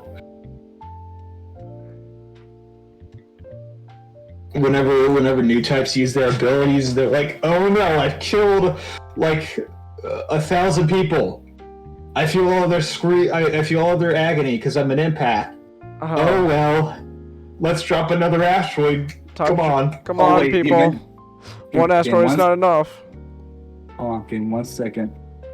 Oh, all right. You mentioned that stream background. Hold on. Did you mention the new type stream? Wait, hold on, give me 1 second. Let me see. Oh yeah. Tifa having a freak out. Oh my gosh! I feel their pain. There's so many people dead.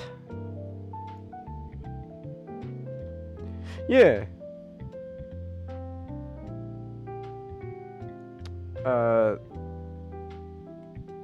You there, Magic? Yeah. Alright. But I feel like Gundam X has some. I feel like it has some of the stronger. The Gundams, for the most part, aside from a few, are all right. They do their job. But I feel like I fucking love the grunt suits in this. The Dauntless and I forget what the Xeon one is called. It is super fucking cool. And oh my god. It does. I feel like like I feel like Ninjato would find this series especially good because he kind of boils it down to character work and fun mobile suit fights, and this does the best out of a lot of the Gundam series. Okay.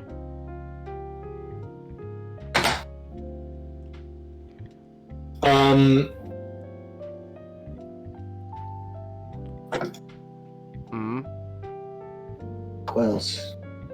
I feel. Come on, Changhis. I'm sorry. I should have wrote like an outline. So, what about you, Changhis? You just watched this. I still haven't finished it. I'm like the last few episodes. Huh. But I've seen enough though. Like I really like what I saw though. Like it's really fun.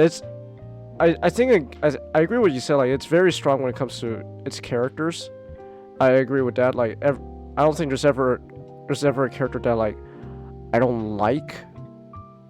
Like everyone. I feel like. Oh my god. I feel like some of the villains could have been done better. A lot of the villains. How about the Frost Brothers? The Frost Brothers. Everybody hates the Frost Brothers. They're fucking annoying. The Frost Brothers, especially the younger brother. they exist. That's my opinion on the Frost Brothers. They exist. They're there. I don't really know. They're fine, I guess.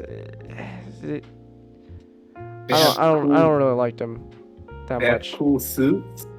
Yeah, they got cool suits. That was the older. Also, another thing you could tell about the show is this was clearly made after Gundam X. I mean Wing, cause some of the suits, the older brother's suit, that's just straight up the Shenlong from. Yeah, with the little arms. Yeah, with the little arms. So that's just straight up Shenlong from Wing. It's Shenlong and Epion had a fate. Yeah. From what I understand, a lot of these I heard that a lot of these most of the leftover wing designs changed up. That would make sense, cause again, the older brother suit, that's just straight up a Shenlong, it's just straight up a Shenlong. I just find it just got a Gundam, kind of like a Gundam face on its torso. It kind of does. I think that's the point, though. But yeah, I agree though. It does really look like it really does. It would make sense that the suits feel oh wow, this looks like something I like Gundam Wing, because it did come out after Gundam Wing. I gotta say, it's Bandai. Where's my updated kit of the Restroom Go? Oh my gosh. What else is there? I don't really know. Was there for example the? Yeah, I think so far, right, from what from what I've seen, so far, really to me, the stories, it's pretty solid. I think the biggest thing really is just for me, it is the characters. The characters are endearing, there's not a character that I feel like is oh wow, oh man, you're kind of poopy. I don't like you. None of that. All the characters feel fun. It's oh yeah, you're fun. I was Garrett himself. He starts off kind of an ass, admittedly, but that's kind of the point, because as he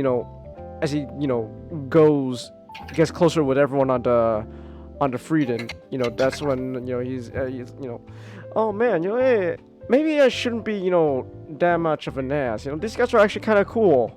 I'm gonna stop being a bit of an ass. And what do you think of Tifa and Matchstick? I like her. You like her? She's kind of emotionless at the beginning. But she really grows. I feel like you really again, they're all kind of assholes. In Tifa's case, kind of a different and kind of a more just kind of withdrawn in the beginning. Yeah. But you do see them grow together and become good friends over the course of the series. Yeah. What do you think of the other Gundam pilots? Like Roby and what's his name? Wits. They're kind of just there for a bit, and then you see them start becoming better people. During the episode 15, where you see them in their personal lives. Yeah. And I feel like they really start to grow. Yeah. They're cool. I really like Tonya. Tonya's great. Oh yeah, Tonya. Yeah, but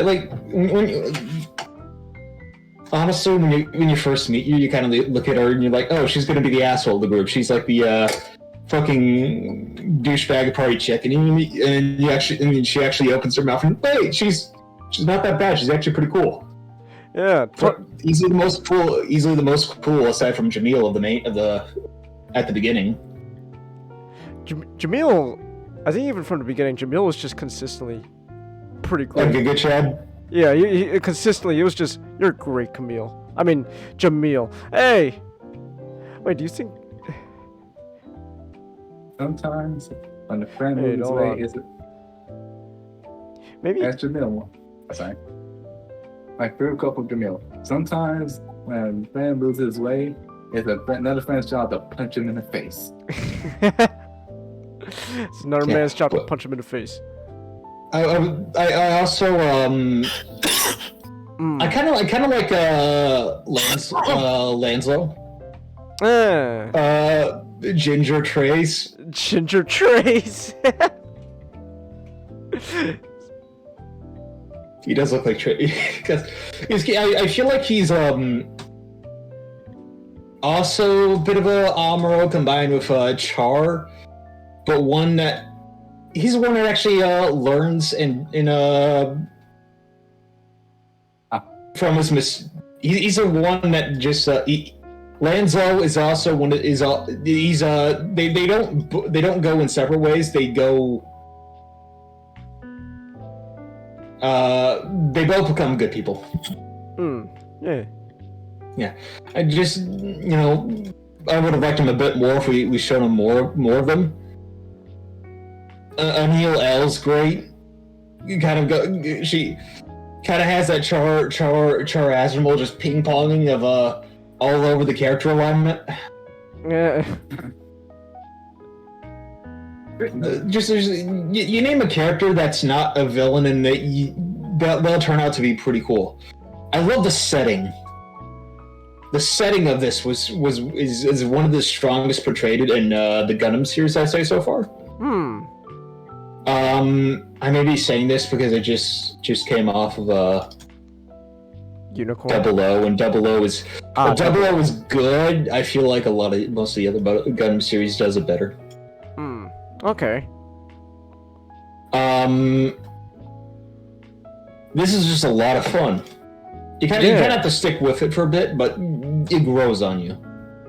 Yeah. I think. No, go ahead, comment. What were you gonna say? Oh no, you go ahead. No, I want to hear what you have to say. I'll just mention I like what they did with their version of the funnels. Oh, the bit suits. Yes, That's scary. It's like, why didn't you think of anything like that? And also, Jamil got some fantastic mutton chops. Yeah, it's got those mutton chops. Those custom hard chops. Yeah. Yeah. What else? Oh, and also the satellite cannons. Satellite cannon's fucking scary. I really like about that. Satellite cannon. What I like about that, they didn't make it like a I win button. Like it takes like what a minute or so to charge up, and only at night. You gotta wait for a full moon. You have to wait for the beam to come down. You gotta receive it. There's a whole process to it. It's more or less not so much like I push this, I win immediately. It's more like this is like our strongest thing. Gotta prepare for it. But then when it's ready to go, that's when that's like, oh man, you just get out of the way, boys. I like how they like I said, they avoided making it an I win button. Yeah. And then they explain why such a thing is so clumsy. Like, oh, I get it. All the satellites were destroyed during the war that would have did the whole took the energy from the moon and beam it in. What do you think about the double X matchstick? I actually got it. I find it pretty cool. Do you compared to the original Gundam X? How do you find it?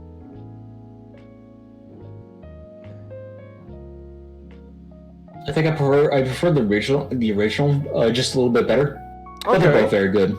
I like the black on the double X. I like it when mobile suits have I'm gonna pull them up a bit. I like it when mobile suits have the more darker color to them. I think there is a black Gundam X. There is a black Gundam X? Yes, in the Gundam X manga. Hold on, give me 1 second. Oh, there's a manga.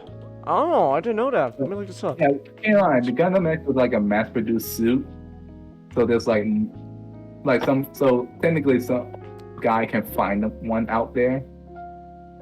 After Gundam X Under the Moonlight. Under the Moonlight, huh? Okay.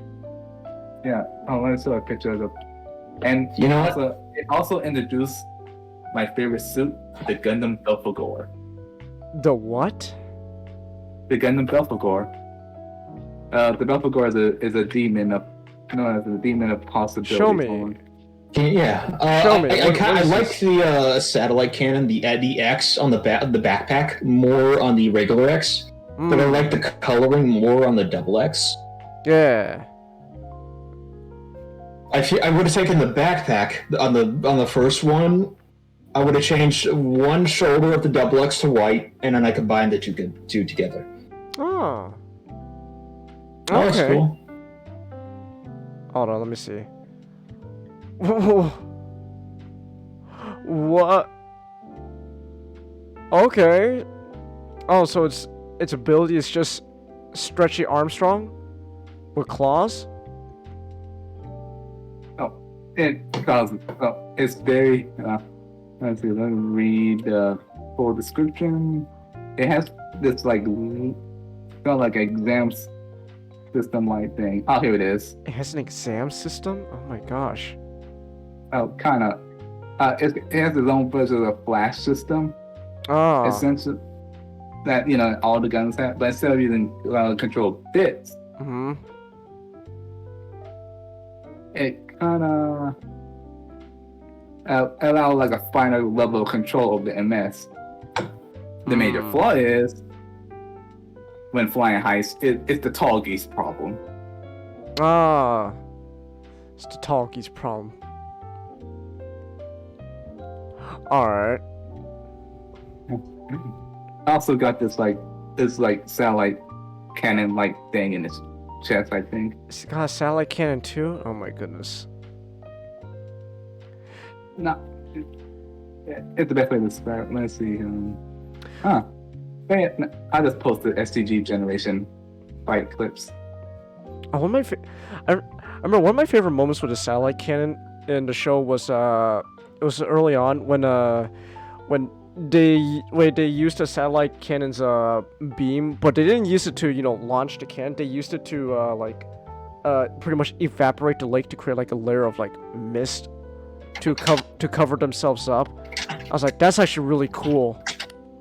How you could use that, how you could use it for the microwave beam for not just weapon purposes. I posted all the attacks on Screen Back Room. Ah, okay. Yeah, it only ever appeared in video games. Ah, all right then. Yeah. I also like how the shield can become how the shield becomes the beam rifle too.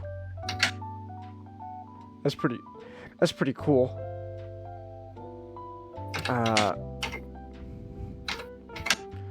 What do you? Let me see. What else? What do you think of the? What about the X Divider, Matchstick? What do you think about that one? The which one? The X Divider. The X Divider. Just a second. It's the one where they replace the satellite cannon with the shield.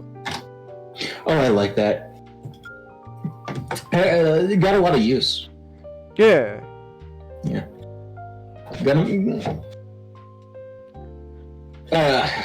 Gundam, I really rely on the back and forth between other people on topics.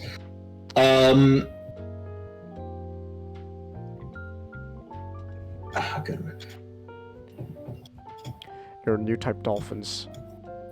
Yeah, that was weird. That was weird. It's just dolphins that are new types.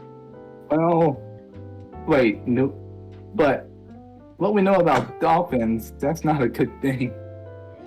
No, it's not. That's terrifying. Why are dolphins new types? That's. So they can better understand your suffering better. I don't think that matters. Because they have no morality. No, I mean, they better understand your suffering and enjoy it more. Okay. What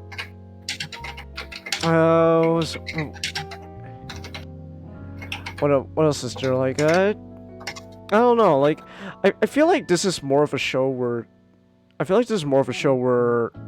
well, it takes a bit for the plot to kick in, but for the most part, it's mostly I think it's mostly character driven. Like you're trying to go and you're like, okay, what are these characters doing? What's going on with them? How are they growing and stuff? Okay, so this is, you know, what happens if we put these characters in this situation? Here we go. And you know, I feel like it does the episodic stuff some of the best in Gundam. yeah. Where's some of your favorite episodes, Smashstick?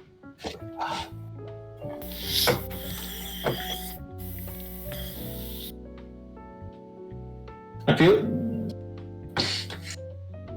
feel the problem is that it's very consistent.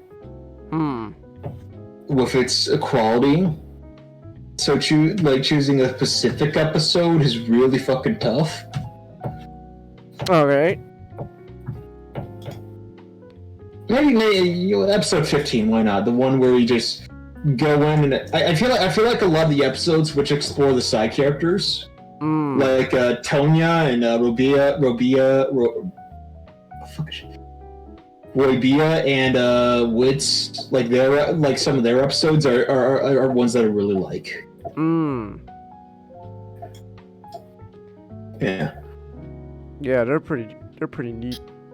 Yeah, Gundam X, very good. I not put it as his number 3. So far, it's in a top 5 easily. Top 5. All right. Yeah. All right. I don't know. I haven't put together my list, so I don't know where it would go. But it's gonna go. It's gonna be up there. Okay. All right then. Nice. Stretch toy Chelsea. You know, the Stretch Armstrong stuff. That's what I was referring to. You ever heard of Stretch Armstrong, Chelsea? Are we having fun? Yeah, we're having fun. I mean, I'm having fun. I don't know about everyone else. I'm enjoying it. I'm enjoying myself. That's a blast from the past. I haven't heard that name in a long time. What, Stretch Armstrong? Yeah. Alright. It shouldn't be... I mean, I figured most people would know about it. It's not something... Yeah, but it's not... I haven't seen one in a while. Well, because it's an old toy, but, you know, you would have heard of it by now. What are you laughing at? What are you laughing at? That there's only 2 references to Stretch Armstrong that go to my head. What? One is Peter listing off names to try and guess what Joe is doing at his first raise, and one of them is Stretch Armstrong. The other is, Cork! That bad man has stolen your Stretch Armstrong! No! And then the fucking guy just... No!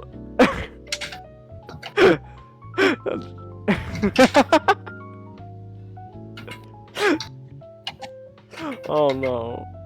Alright. But is there anything else though you want to say though about Gundam X, Matchstick?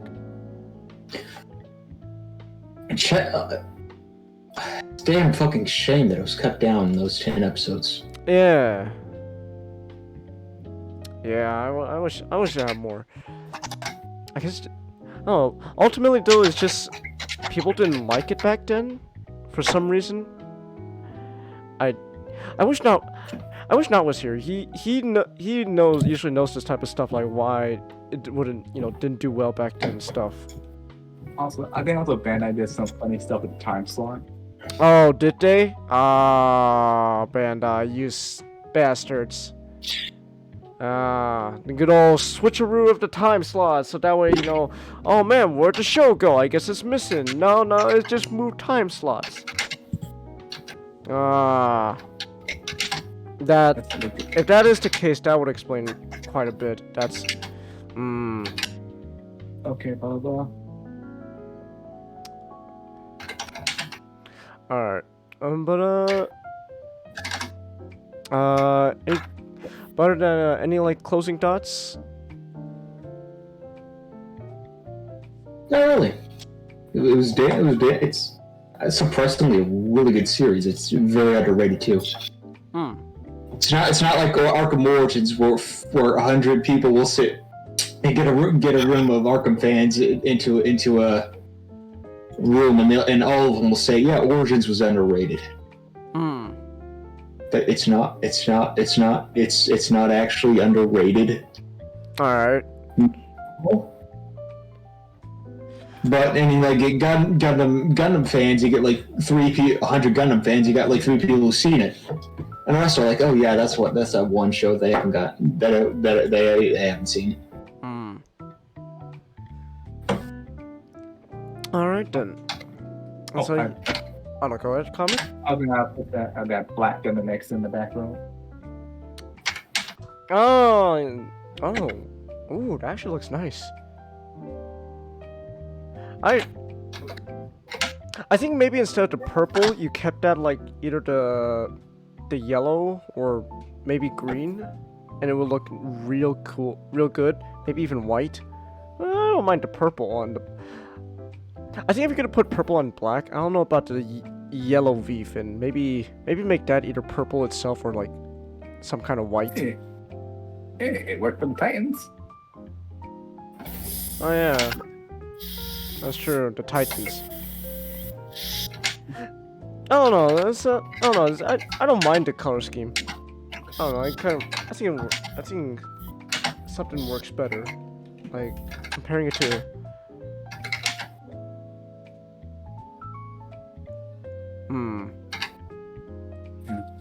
Well, no, the Titans were more of like a blue sort of though. They're more kind of a blue. That's more like a purple, violet sort of color. So the Titans had kind of like this, not really blue, not really purple, kind of color. Yeah, that's what I was saying. All right.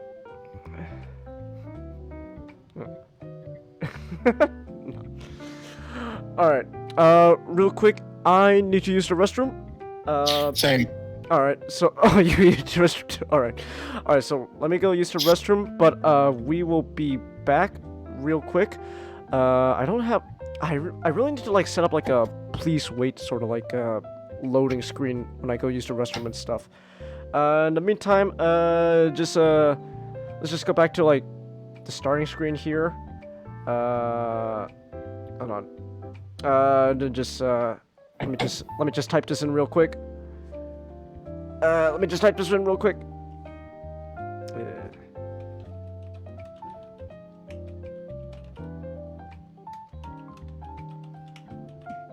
Oh. There we go. Alright, there we go. I'll be back. I gotta use the restroom.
Okay, I'm back. Alright. Yeah, I'm back, Chelsea. Alright. I am back. And Nick's not here. Okay. I have to wait for Nick to come back to finish off the show. I'm trying out the first episode of Reconquista G. Oh. Alright. How's it so far? Music's alright. Alright. You refuse to wear a dress, Chelsea race. Oh, come. What, you don't want to put it on just for your girl?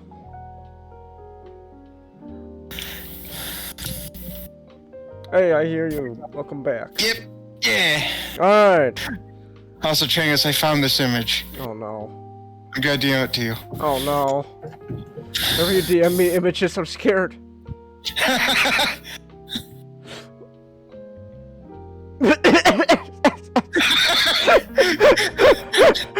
I'm racist, but woo!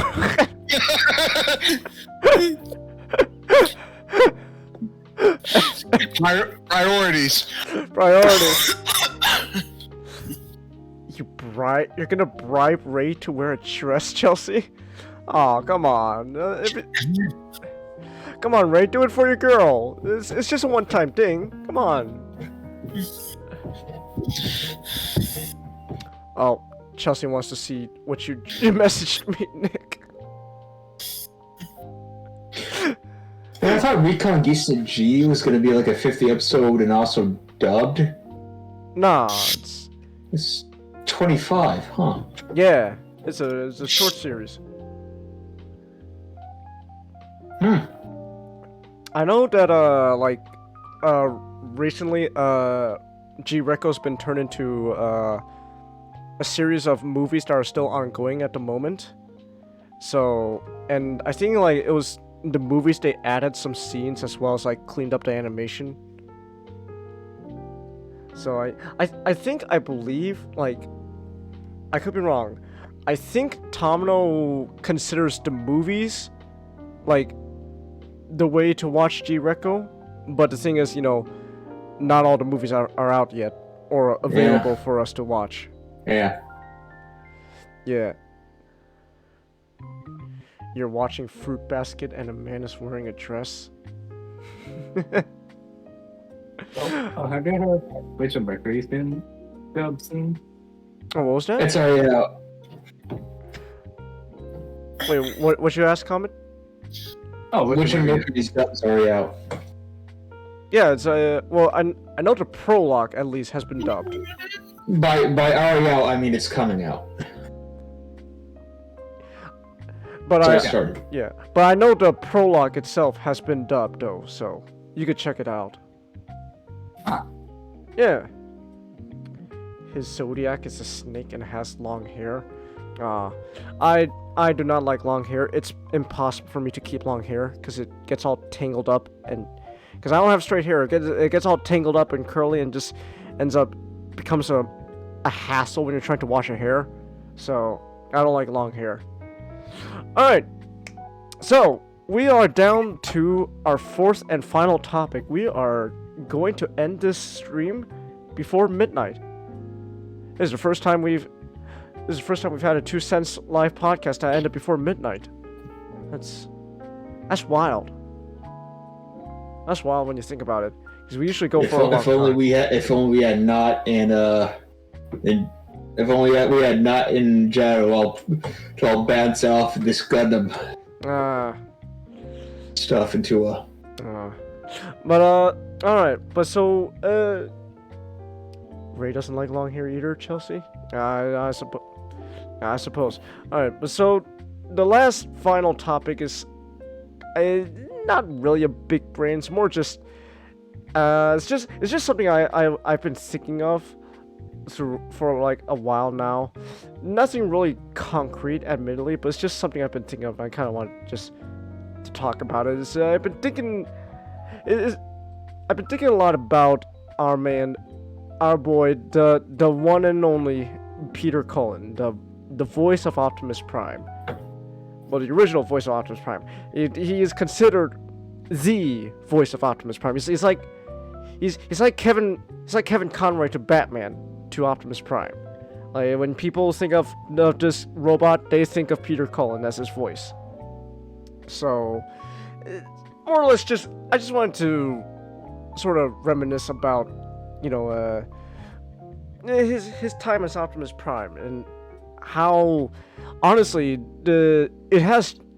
how it's kind of changed over the years, which is it's gonna change as he grows older, but it's just something I've noticed. Like, so Peter Cullen originally he became the voice of Optimus Prime when he was auditioning for the original Transformers TV show 1984, the Transformers, and he's told his story at like conventions. You alright, Dick? Yeah, just coughing. Okay. Alright. So he's told his story throughout convention stuff. How he said he was heavily inspired by his brother, who was a former Marine, Vietnam. So tough guy, and Larry Cullen, and Larry was a huge inspiration for how Peter voiced Optimus in the original Transformers. And so when you hear Peter Cullen, that's him really channeling his brother Larry. So I feel like you should just look up on YouTube Peter Cullen explaining how he developed the voice of Optimus Prime. Like he said the story. It's a really nice story too. Like, there's so many things they don't tell you when you go to Vietnam. Or what they don't prepare you for is you insist on use of portrait, son. Peter, I would hear it even in the brothels. I would hear it in the brothels. Hey, wasn't it?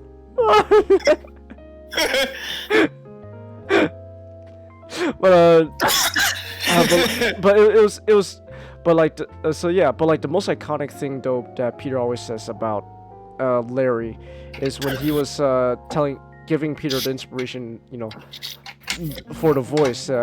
He remembers Larry telling him, before he went to audition, Larry gave like this little pep talk to Peter, and it's like, Larry, I'm gonna be a truck. A truck, Peter. Wow. Would you look at that? My brother's being a truck in a TV show. Good for you, Larry. No, but you don't understand, Larry. He's a hero. A hero? Real shit. Well, he didn't say that, but like that's pretty much like it's like, oh, real shit. And it's like, and then and Peter always told us the story like how Larry actually gets really serious at that moment. And he actually gives Peter this really nice advice. Listen, Peter, if you're gonna be a hero, be a real hero. Don't be one of those, Hollywood heroes shouting and stuff. Be strong enough to be gentle. You got that, Peter? Okay, Larry. I understand that. You sure? Yeah. Promise me! Okay. But, and so, that's how Peter developed the voice of Optimus. And, looking and comparing how he voiced Optimus in, like, the original cartoon to, like, how he does nowadays, there is a noticeable difference. Like, I guess we should probably also get the obvious out of the way, age. True, age as well. But, it's also, yes, it's age, Nick, but it's also just, there's also a way how he carries himself. Obviously, that compared too. To now. Like when he was originally voicing Optimus, there's how do I explain it? Like, you could, I feel like there's like a bit of John Wayne in there as well when he's voicing Optimus. It's like, just remember, Ironhide, there's a thin line between being a hero and being a memory. And so, but also like just overall like how you voice Optimus also depends, what they were trying to do with the show. Like back then, Optimus was kind of just this big dad. How he was portrayed in the original Transformers, he was just this big dad to everyone. So Peter. It felt Peter was a lot more lax about voicing Optimus. He was a lot more laid back. Like yeah. Nowadays you don't really hear Optimus Prime going, "As a human, say, lay it on me, man. Lay it on me, man. Lay it on me, man. Look, Spike, I'm doing a dribble."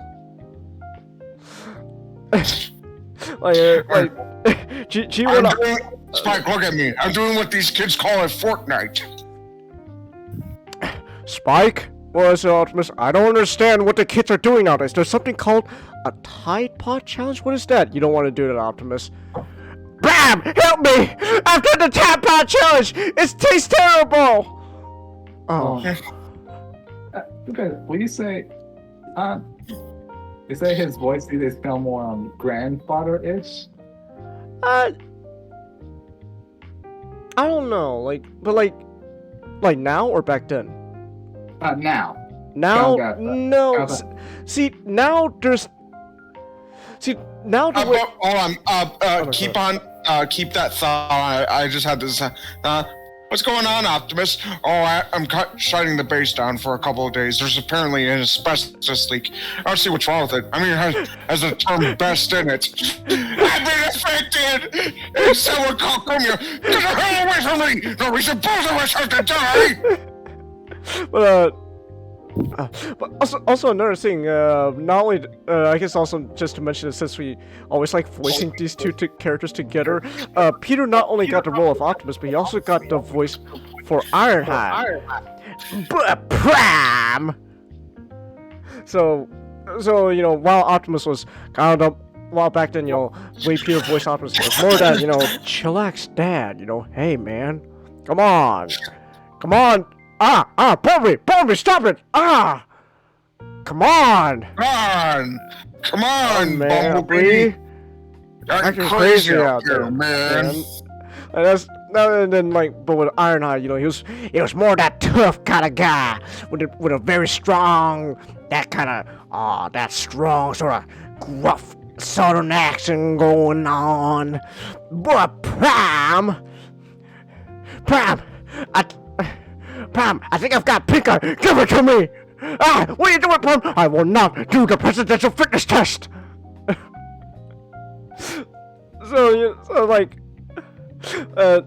Optimus, and also just the way also how Peter did Optimus back then. There was a more variety of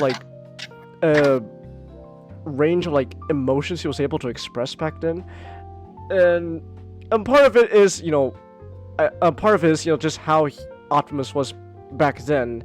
I think it's the shift in how Peter started voicing Optimus, I think, started with Transformers the movie, where all of a sudden Optimus, because of the way of his role in that movie, Optimus is no longer just only just the chillax dad who's able to play basketball with the human characters. Hey man, no, now all of a sudden Optimus has to literally make the choice. Oh shit, Ironhide, I think I gotta kill Megatron. Why didn't you do it earlier? I don't know. I didn't feel like it back then. Well, you should have felt like it back then. I'm sorry. Well, you should be. But that's when Peter had to all of a sudden start shifting the focus of how he portrayed the character. Now he has to be a lot more serious, because now Optimus is less dad, more, I guess, soldier. Megatron must be stopped, no matter the cost. Dun dun dun dun. And then going on from even season 3, that's when there was a noticeable shift in how Peter portrays Optimus with his voice, and after that, that was it for Peter actually. After G1, Peter never came back to Optimus for a really long time. So season 3 was, I believe, also 1986. So, I mean, I guess there was season 4. If you even considered 3 episodes. Yeah, the 3 episodes, season 4. Like, hold on, let me check real quick. When did the Rebirth come out? Or just real quick, let me check real quick. 87.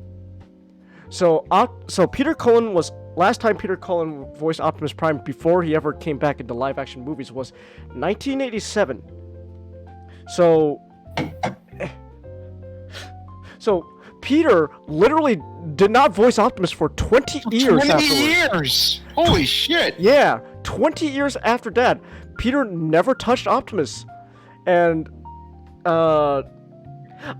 it's also I think also another big change of how Peter portrays Optimus Prime is also how he views the character itself, because Peter himself in interviews he has admitted that back then he just felt of it just it was a job.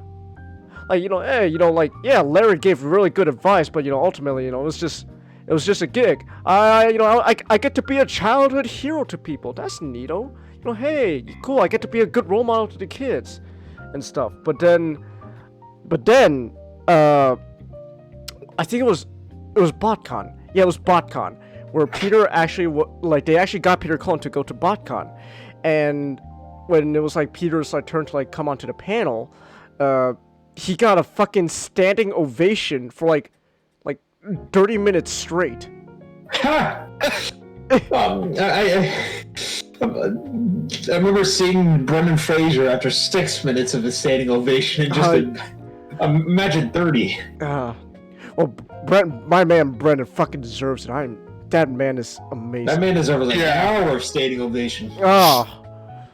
I love Brendan Fraser, but Peter, he really didn't take the character Optimus Prime that seriously until after that fucking standing ovation, and that's when Peter had this moment wow. It's the Frank Wells just I get it now. I get it now. But I like to think that's when all of a sudden there was a huge shift in how Peter portrays Optimus, because even when he's not in TV shows or stuff, when he's just in panels, just joking around as Optimus, the way he carries himself is different as well compared to G1. I think it's kind of when he realizes. I think in that moment he realized this is not just a cartoon character. And I think because of that, he kind of realized how important Optimus is. Yeah. How important Optimus is. But that he kind of has to realize, I think I gotta carry myself in a way to make sure, I don't nothing bad. I gotta make sure I don't screw this up. Yeah.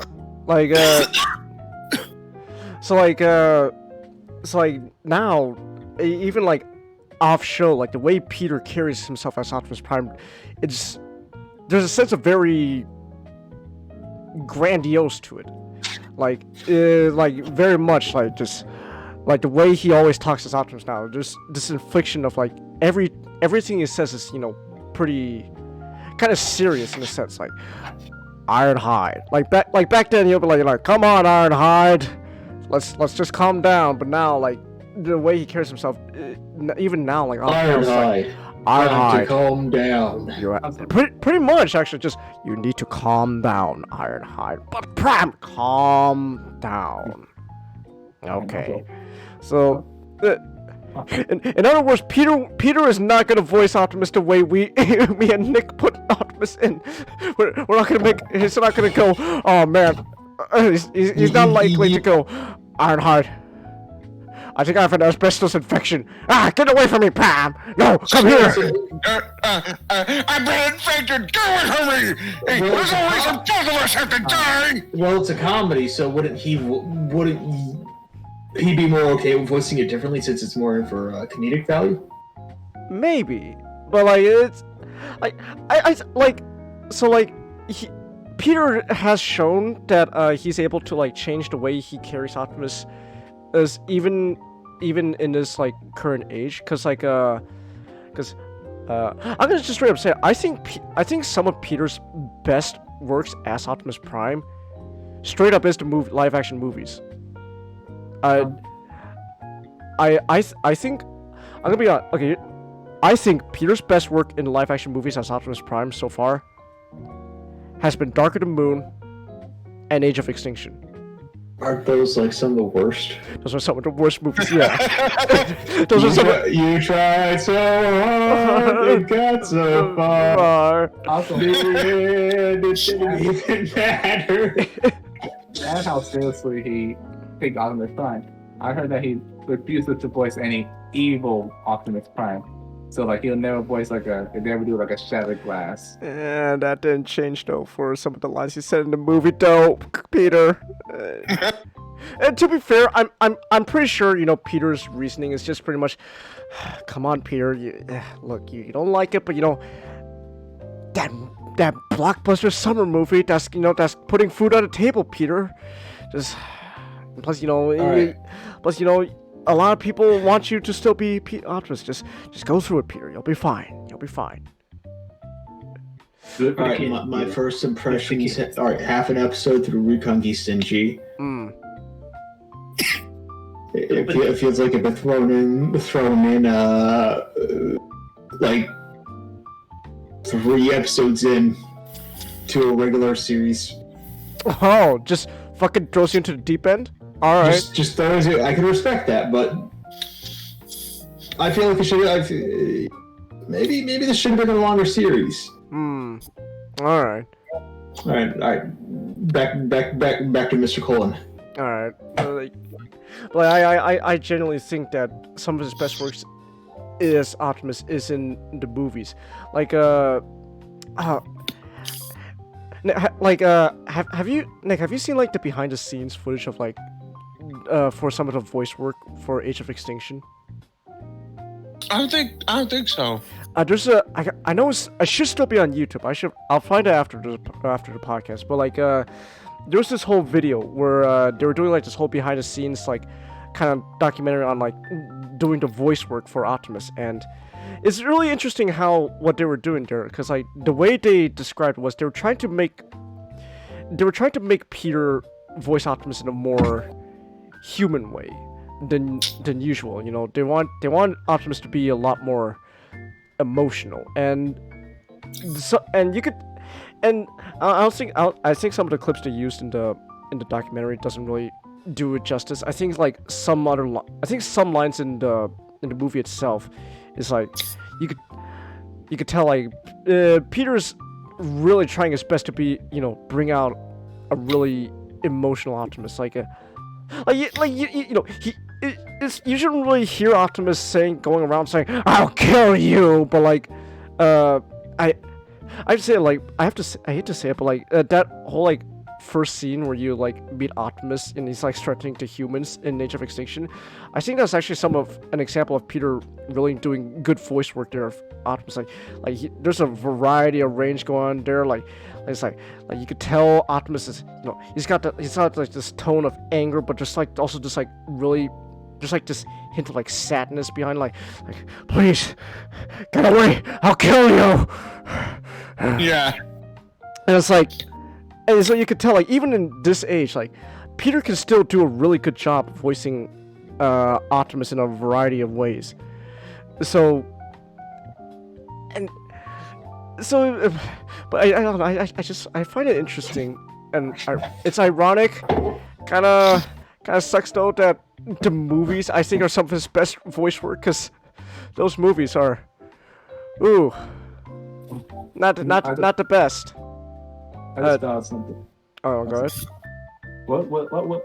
You know what a depressed Optimus would sound like? No. Do tell me. Eeyore. Eeyore? Yeah. Yeah.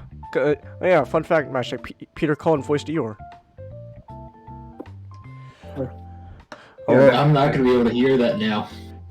You know what else you're gonna be able to hear? Watch Predator and then take a moment I know to realize that the Predator is Peter Cullen. Yeah, he's Peter Cullen. I knew that. I just got this image in my head of Optimus Prime just sitting in his chair, I'm going to rip out your spine and use it as a trophy! It's Optimus Prime in his like chair, all sad and stuff. And sound like, "Hi, Prime, how's it going?" "Oh, you know." My God, you sound terrible, Optimus. I'm depressed, Ironhide. I don't really want to. How are you, Optimus? I'm not really doing too well, Ironhide. Well, why is that? Why are you so down? I have a nail in my ass. I get it. Why not just take it out? Don't bother. It's not worth it taking out. Just leave it in there, Ironhide.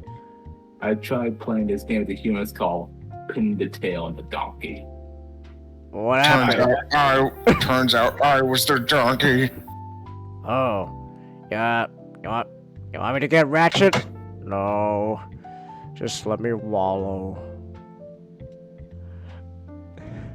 Okay. Recon Geese and G feels like the first episode feels like an intro episode, but for a season 2. Really? Oh. Wow, that deep into the pool. Damn. All right. It just yeah, that deep in the pool. All right. I do want to check out this series though. Sorry, just. No, it's fine. But it's just I think like that's some of Peter's best voice. I like it when Peter, when he voiced Optimus, there's a lot more variety to the range he does, because like one of my least favorite examples of Peter as Optimus Prime honestly is Transformers Prime, because I understand what they're doing. He's the way they're portraying Optimus in that show. He's supposed to be super stoic, but like stoic to the point that like there's like very little emotions. Like Peter still does show emotions here and there. Like he does his screams and stuff like and all that. But like other than that, like honestly, some of Peter's best voice work. Is it Treasure Planet? Oh my God. He's in Treasure Planet. Yeah. Oh yeah, that's right. He was in Treasure fucking Planet. Well, he was mostly just a bunch of Transformers or he was Hulk, Mysterio, and Red Skull, and Spider-Man and his amazing friends. I did not know that. That's amazing. He was Red Skull and Spider-Man in the 80s one. Neato.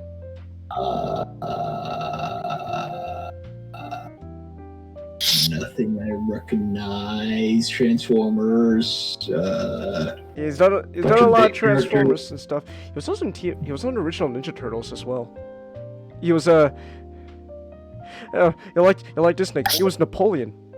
Ha! Peter was Napoleon Bonaparte. Yeah, like it has a lot of minor characters or stuff that I haven't seen before. He was in Doc Stubbins. Yeah, but like I think the one role other than Optimus from what I'm seeing right now is like that he has kept consistent for a while now has pretty much been Eeyore. Is there a character that you want Peter Cullen to voice? Besides Optimus, I would like to see him return as Ironhide. Yeah. Not Transformers. Oh, Nick, he was also a really minor character in Rise of the Ninja Turtles. Yeah, I know that. I did not know that. So you want him to voice a really minor character in Ninja Turtles again? No. In fact, Changhis, the voice he played, was part of the tribunal. You know who else was on that tribunal? Who? Frank Welker and Susan Blue. Hey, it's a reunion.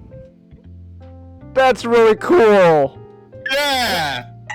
How about Frank Welker? No, not fucking. Peter Cullen as Shredder. That'd be interesting. He's done evil roles before. It was like Dungeons and Dragons. Yeah. So, oh man, that'd be really interesting.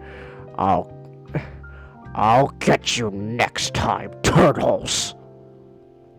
But yeah, like I feel like he'd be more like the more modern, more serious Shredder. Rather than 80s cartoon villain Shredder. I don't know, it'd be kind of funny to see him as 80s cartoon Shredder.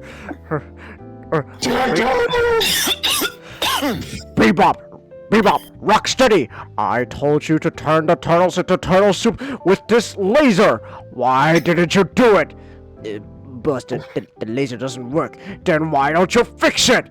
We don't have the necessary materials. Why do we not have the necessary materials? Because we spent it out building a laser. I'm going to flip a table now in rage.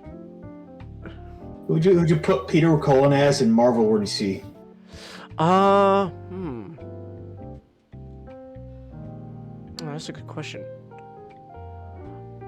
I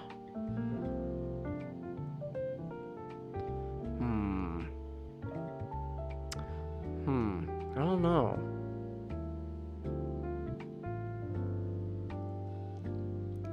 I honestly don't know. That's something I haven't really ever thought of before. I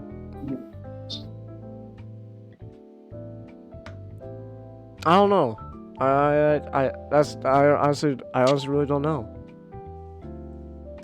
But like overall though, like it's interesting seeing how Peter's changed, how he does the Optimus voice over the years, and I prefer when he has a lot more variety to his tone and range when he's doing the voice of Optimus,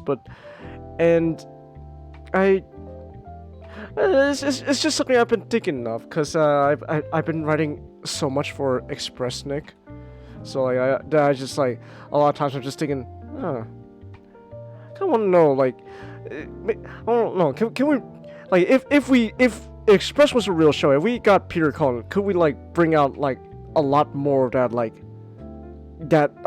really like explore his range as that character? That's kind of what I kind of try to do when I write Optimus and Express. I try to like, what's the range we could go? What's the furthest we can push it? I do not occur. He's got like his. He's got like more comedic moments. He's definitely got his very serious moments, like when he fucking you know, takes the fucking fire axe and starts wailing on the Insecticons. Like, oh man, like if we got Peter Cullen, they're like, I like to imagine actually that for like a scene like that, it's like there's very little words spoken. It's just rage, just nothing but rage, like not even screaming, like just rage. Give me your face. But and then also like, you know, just have we ever seen Optimus sad before? Like full, like really sad. Like really like. No, I think this is. I think that's our doing. That's our doing. Okay. I know who I would cast him as in Marvel. Who? Dr. Doom. Oh. Richard. I kind of enjoy casting well-known voice actors in my head as stuff that I think they could do but don't normally do. I got head off the building. You're gonna head off to bed? All right. Yeah. Have a good night. Have a good night, Comet.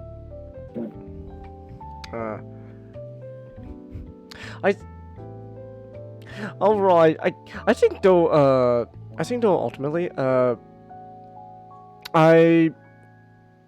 I'm curious about how Peter Cullen's gonna do in the new movie Rise of the Beast. I gonna be honest, don't really have much faith in that movie, but I do want to see like what they, if if they, they could do more with Peter as the voice of Optimus. Cause like at the very least, like the director himself has stated multiple times that he wants this movie to be, focusing a lot more on Optimus. So like if that's the case, then I want to see what you can do. I want to see what how much you can push there. So yeah, but ultimately though, I don't really have much faith in the movie. I mean, for fuck's sake, they have Cheetor listed as a non-speaking role. A fucking Cheetor as a non-speaking role. What the fuck? So, I don't know, but I don't really have much faith in the movie. But I do at least want to know if they're able to they're able to push with what they can with Peter as Optimus. Yeah, that's really about it though. I just wanted to talk about this. Just wanted to go a little more in depth with how I feel about our man Peter Cullen as Optimus Prime. If you keep this up for just like a few more minutes, I can talk about Changhis' season 2, episode 1, First Impressions. All right, sure, go ahead.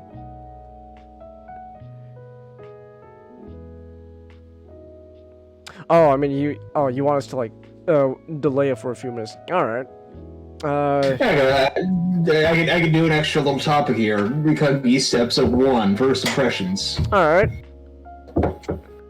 How is it so far? It feels like I'm reading a Steven Erikson novel where I just got thrown in the middle of an ocean. Alright. Is that good or bad? For Gundam, it's... I kind of enjoy this stuff. I kind of like going into the deep end, and the real big deep end. I do it a lot. Other people might not. Okay. I could see this turning off a lot of people because it goes so fast and puts in so much stuff. But so we were just on Earth. We're going on this like weird space elevator thing. Less of an elevator, more like a little box that's going on like lines up to space. And then there's space pirates. All right. I think one chick's a new type. I don't know if there's new types. No, Tomino didn't want new types in Turn A, so there might not be any here. New characters endearing. He's fun, sort of fun, quirky type of kind of protagonist. I like the animation feels could be brushed up. I like it, but the mech stuff could be brushed up on. I feel like it uses a bit too much stock footage, CG to help enhance it. All right.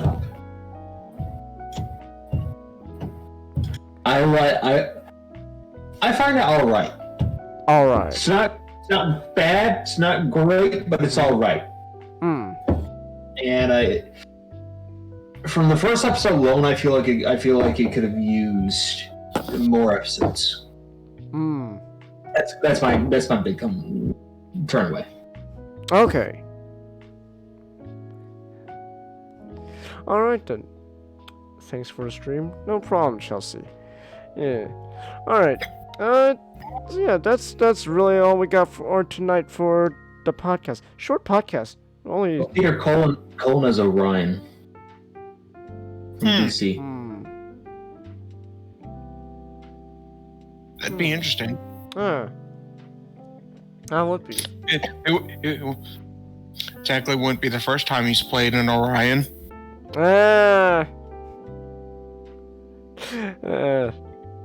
Actually, real quick, actually you mentioned Orion because I want to say like I know I talked a bit about how Peter's voice direction was in Prime, but I think some of the best works of Peter in that show was when he was doing the whole Orion Pax arc. Who the fuck am I? Back when he was Orion Pax, there was actually a lot of range he was able to pull there, for what they allowed in the show. So I actually watched a lot of Prime back in the day. I don't remember fucking shit from that show. Then you're just like Optimus. just like I am the Transformers Prime. you are the Transformers. You know what? I think the one thing that I think would just really add to Optimus in that show was if they kept us. You know what I'm talking about? Like they kept that scene where he fucking socks Ratchet in the face when he brings up Alita. Yes. Just this is because this is a character who you emphasize the whole point. It's like he rarely shows emotion. All of a sudden, it's like whoa, just fucking outburst out of nowhere. It's like whoa, what just happened? It's like don't you bring up her name, Ratchet. Okay, dang Optimus. Optimus with emotions is scary. Dang.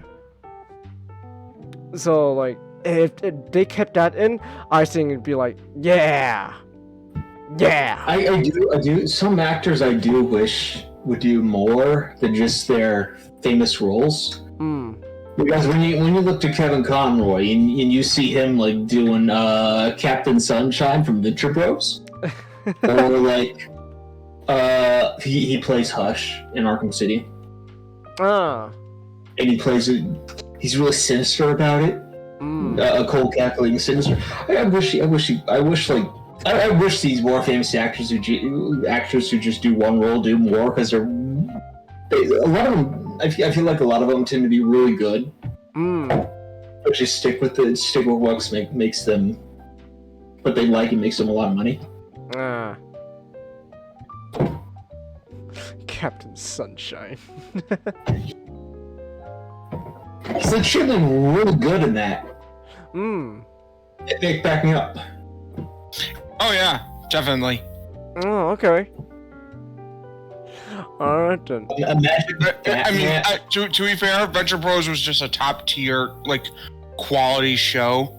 Venture Bros it's my favorite adult, my favorite comedy in general. Just my favorite comedy straight out. Alright. Nice. Alright then, so that's it then. We'll be pretty much calling it here. I don't need you anymore, Rotate Cast. Get out of here. Alright. I need to put up a little loading screen for using the restroom from now on. That's what I'll probably work on tomorrow. We just need Gundam to commission a picture of you on like a toilet or something, like reading the newspaper. Just you with a constipated face. I like your idea. They could just read the newspaper. But I also like your idea of meshing just maybe both. Like I have a news. It kind of like goes throughout the screen. It has your face move throughout the screen, and then each time it moves, it has a new face. Genius idea. Okay, so it starts out kind of like your stationary face, where it's just kind of like looking. But after a while, it changes to a more constipated face because it depends, because the longer you've been there, the more constipated you've become. And this is Changhis. He takes a long time. Just I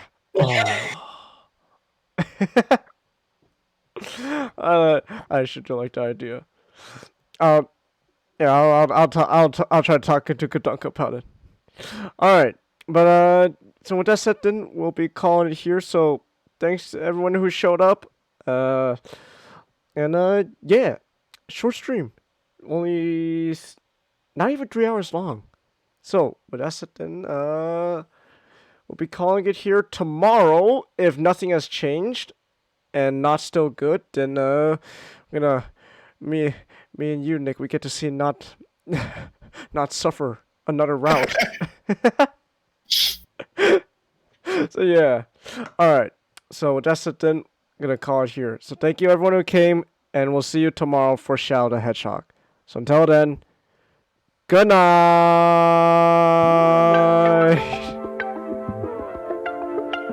Hey Shadow, it's me, the devil.